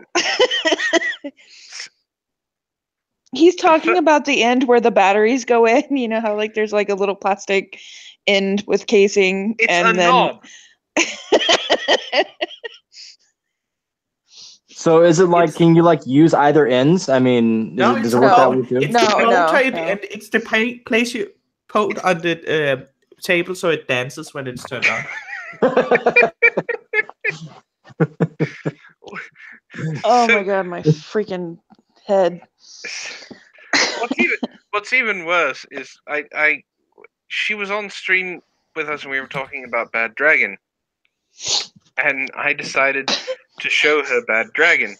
We went there first, and I was like, "What the fuck is this shit? They're trying to wreck it." I was going to actually get her one, except for the fact that the cheapest Bad Dragon is like $50. But they kind of scared her. You can't put a price on quality. Oh, okay. So Antwon, was Gwen living with you when you had that really bad roommate with the woman who was like batshit crazy that like wanted to do you? I mean, was Gwen living at that time? Yes, she knows about Brad and Shannon. Yes, that's the first live stream I think I heard from you. Oops, I actually said their name. Oh no. Yeah. So yeah, she was living with me with them. That was actually That was my second live stream. That was my 500 to 700 subscriber live stream. So, but yeah, that was your second. She was living with me then. Yeah. Well, the first one was for 100 subscribers and nobody showed up, so it was a failure. But Yeah, she was living with me. We actually, for that year, that was the year that she got pregnant. So. Oh shit! She reproduced. No. You got it wrong. Remember, I got jealousy pregnant. Oh, that's right. So, Gwen got pregnant. I thought you were talking about the other woman. No, she got pregnant too. Yeah, remember, pregnant. I got jealousy pregnant. And then Gwen got pregnant. And she went around telling people that we knew that Gwen got pregnant out of jealousy. Like you see, that's not how it works. I know that's not how it works, but I mean that's what it was. That's what she was spreading around. That the only reason she got pregnant is because she was jealous of. That's not the only thing she was probably spreading around. Well, herpes doesn't really spread itself. She kind of forgot to. She left out the part where we were having. They were having sex in one room and trying to be loud, and then we had sex in the other room and got louder. And then it became a competition because they were on one, we were on the other side of the house, and we were trying to be who was being louder. But you know, and the only people that you really bothered were your neighbors, right? Pretty much. Well, our room was actually to a wall, so it an open wall. Yeah, so we didn't have anybody to worry about. You should have just stayed in the same room. I mean, you might as well. I don't think we had to be like against another apartment though. Just I'm sure the sounds reached across the complex. You know. Wow. There was even when we were talking about moving in together, Gwen and Shannon were joking about who would get to christen the apartment first. Well, yeah, we won. Yeah. So. Have you guys ever heard of the Anniversary Inn? The Anniversary what? Inn, INN. It's a hotel. No, I've never heard of it. Okay, so what they do is it's a hotel, and each room is a different theme of some sort. Like they have a mansion theme, they have like a Romeo and Juliet theme, and these rooms go for like $300 to $400 a night sometimes. You can probably Google it. I've heard of a place like that. I've heard of a place like the Madonna Inn does that too. Yeah. So like these places are they're basically like fuck palaces. Okay. So, I've heard of stories, and some of them would like write these reviews on Yelp about how the one thing you don't want to do is go through there with a black light. And no, you probably don't. And then like some people would like walk into their room, they would look up on the chandelier, and there's like a condom hanging down. Oh God. Well, what they do say is if you go to a hotel, even if it's a high class hotel, do not sleep naked. Even if they wash the sheets and stuff like that, they don't always wash the sheets. They just make the bed, so you may be laying in someone else's fun stuff. Well, a lot of the time they don't wash the comforter; they just wash the sheets. So that's fun. Yes. That's gross. It is very gross. It's like you don't get AIDS, like it gets you, Oh God. Okay, so when my mom and dad got remarried, they went classy. They got remarried in Vegas. I'm not joking.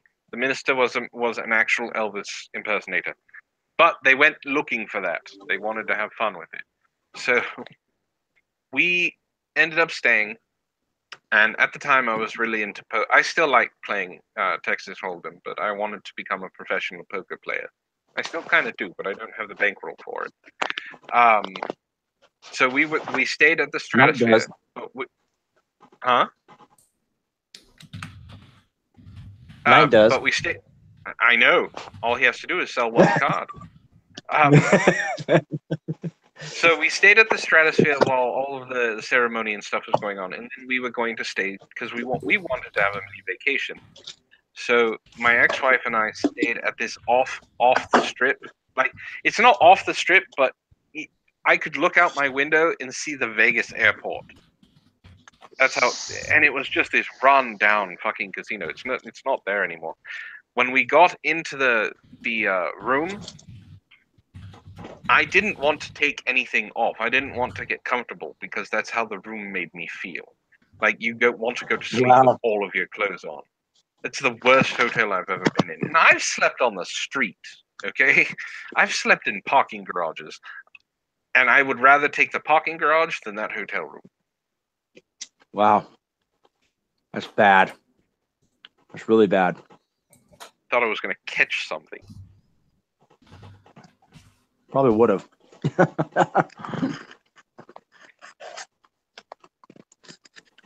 So, Gwen, how big is your toy in inches?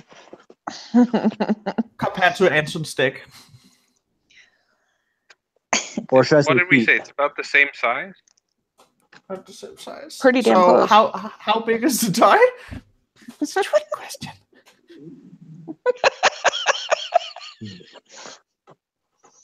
Should I tell him what the size of the toy is? Fine. Oh, why does everybody want to know this? How about you give me just the make and the model? Oh, how? That's true. I found it on Jack and Jill. Jack and Jill? Is that like a version of Adam and Eve or some shit? I mean, It's on the web. What was it called? Jack off and Jill in, yeah. Okay, fine. Well, the box is in the bedroom. Go look for it. I threw it away. Big size? You threw it It's coming away. up. I think. What if you have to return it? Put a 1 in the chat if you want Gwen to tell you the size of the toy. Thank you, Lo-Fi. It can't all be lo-fi. Jesus Christ, woman. She's like, tell me. Of course, Moondog. Post a picture of it. I'm not going to post a picture Next of to it. Antwon's dick. Yeah, right. Hang on, I'll be right back.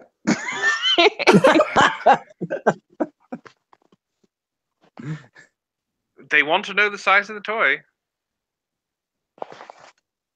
I want a visual. I want to see what this thing looks like. And let me guess, is it black? It's Yes, not. it is. It's not African American black. It's black, like the color. Antwon Black. Antwon Black. She actually named it Antwon.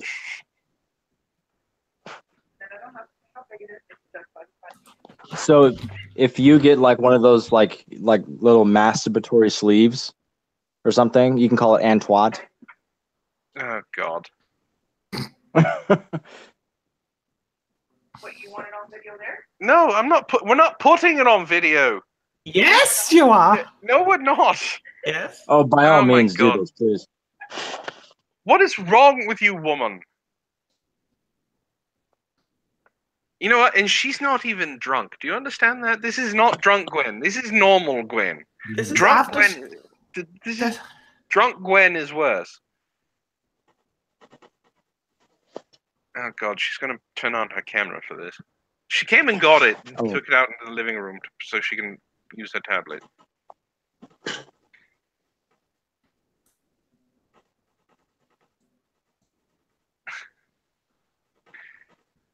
She's gonna show it, Moondoggy. It doesn't matter. Listen, you can hear Gnostic and Lo-Fi are waiting in bated anticipation. Oh, I've got my dick out right now. Oh God. I can't. I'm too hurt after. It hurts too much. Is this something that other people want or no? Oh no, there were plenty of ones. There were plenty of ones. Not all Lo-Fi either. Give it up, Gwen. All right, hang on. I gotta go to the video settings. Go, Gwen, go. Ah, good boss. Gwen, It's Gwen, not Gwen, letting me change it. Hang on. Gwen. Gwen.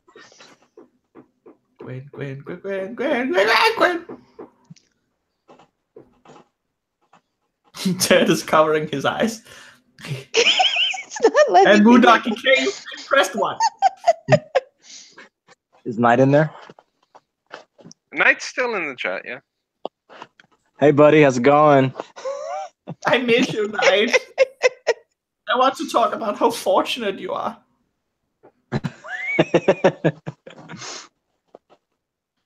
Why won't it let me change the settings? I don't know. I didn't do anything to stop you. You turned off the camera. You can hang up and log back in with it on.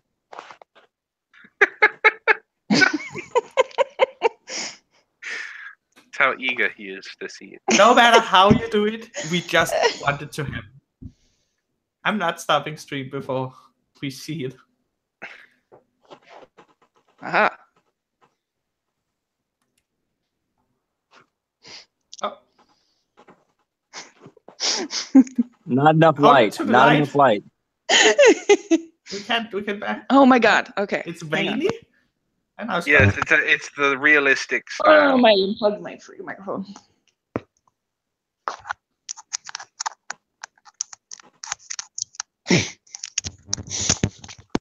Bear with me. okay. Rawr.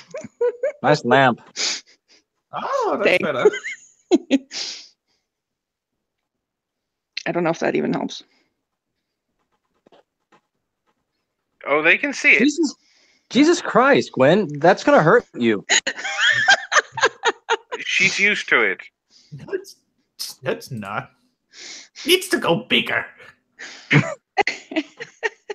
Well, yeah, because Wow. we had this conversation before. It's about an inch bigger than I am. But the girth is the same. So, Gwen, how Sure. high, how tall is your hand when you grab about stuff? Yes, it has a handle. With a grip. By the power of Grayskull.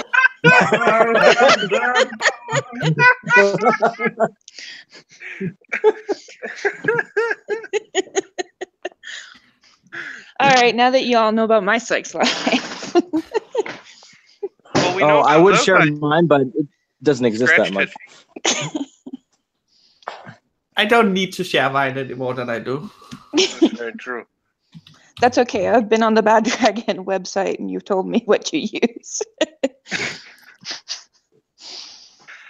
So Gwen, Oh my God. is that only going to like be inserted into one hole or both? That's a good question.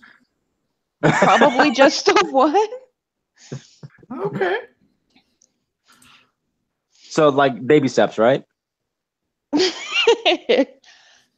Well, we do have a big bottle of lube.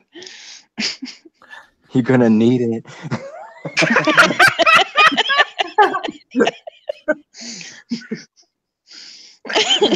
But I mean, do you see why I said you got to be careful not to push through my cervix with that thing? What lube do you use? It's just a water-based lubricant. It's wet. That's what it is. Wet? Yeah. No, It's that's not the, dry lube. that's the brand name. Oh no, it's not. Wet. The brand name is Wet Lube. Creative. Yeah. I know. Original. Well, we got it. I was gonna say, it's strawberry flavored, and we bought it at Walmart. Oh, flavored. Quality. well, yeah, because you know when you go down on them, you have to have flavored. But I don't even need that shit most of the time. 99% of the time, he gets me overly without that. So anyway, on to you, That's Bob. nice. I don't know whether to be proud or embarrassed.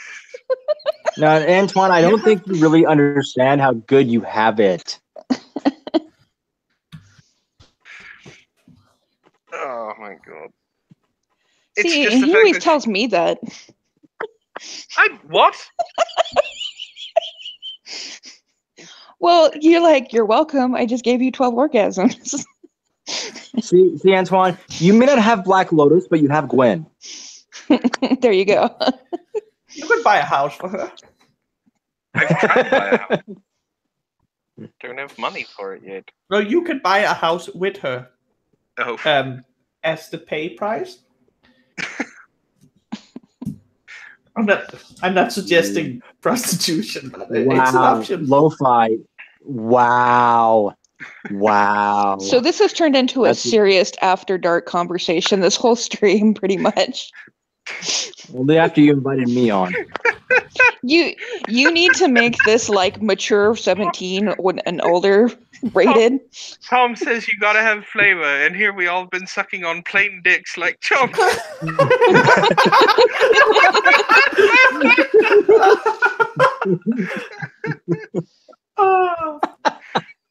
How many people are on chat? I can't see chat right now. How many people are on? Just 15. 15. Oh, it got more Yeah, since I showed the dick. No, You feel silly now, Tom, with all the regular dick sucking. It's terrible. when we were talking about my size, it went up to 16, and then when we stopped talking about it, it went down to 12, and then when you started talking about your dildo, it went back up to 15. So what's And we are stopped happening now, is so like it's dropping to 13. People are leaving.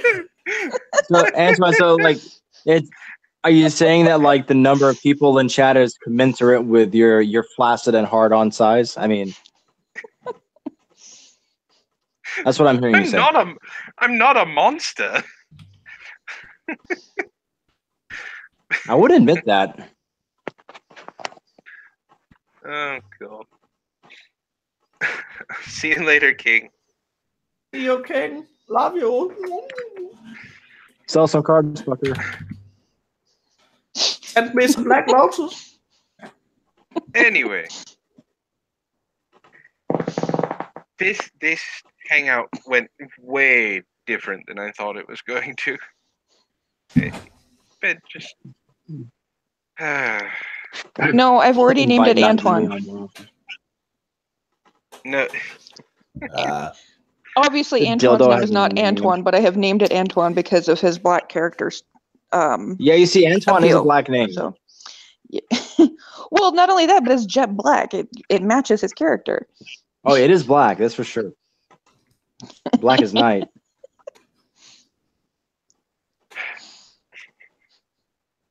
For sure. I have to take a shower. So is it like I have swamp ass and a wound on my connective tissue. God. I just how do you injure your taint? What did you do? I don't know. I was sleeping. Oh yes. We'll go with that. It's an in-bed injury. How the hell does that happen? That's so much. I can't close my legs together. I'm sitting there. I would be a serious case of mad spreading everywhere at home. Lo-Fi, how long are your fingernails exactly? Oh yeah, I should cut those. That might be your problem. Oh my god. Okay, well, it's 2:30 in the morning. I think it is time to say goodbye. You used a friend. Your black friend. Oh god. Well, good night, guys. It's been a pleasure talking about your sex life and how much money you don't have. And how much We're poor, cash but we're rich in can- sex. I've Yeah, never heard beat that anyone, a guy night. sound that exhausted from having a girlfriend that wants to have sex. I can't handle it. No, but she can. You don't understand. It got to a point where I was dehydrated for like 3 days. Stop complaining and grow some more sperm. Wow. I'm gonna go. Well, shove my my one problem is that I am a nympho with a morality to stay monogamous. So he reaps the benefits. Anyway, I'm not sure she's calling it that. Wow. He's like, whatever, Gwen, shut up. Yeah, I think All right, you're good right. night, guys. I need to go to bed. I need to go shove my shower head inside me to clean the wound. thank you for joining me, you So- guys. Oh my god. if you can't make a video, at least make an audio and send it to me, okay? Jesus.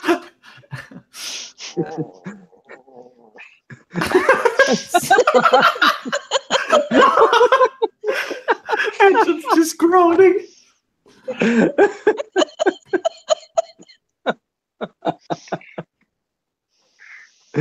Oh, I better go. Gnostic, Yeah. do you have anything else? Do you have anything you want to say?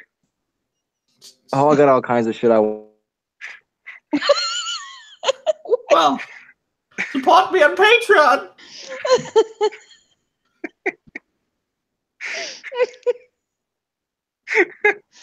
You're such an ass. Now I know. Now I know why failure does it. It's so fun. I'll see you later, Lo-Fi. See ya. See you guys later.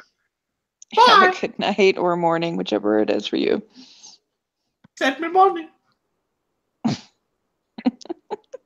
Say goodbye, Gwen. Have a good night. See you guys later.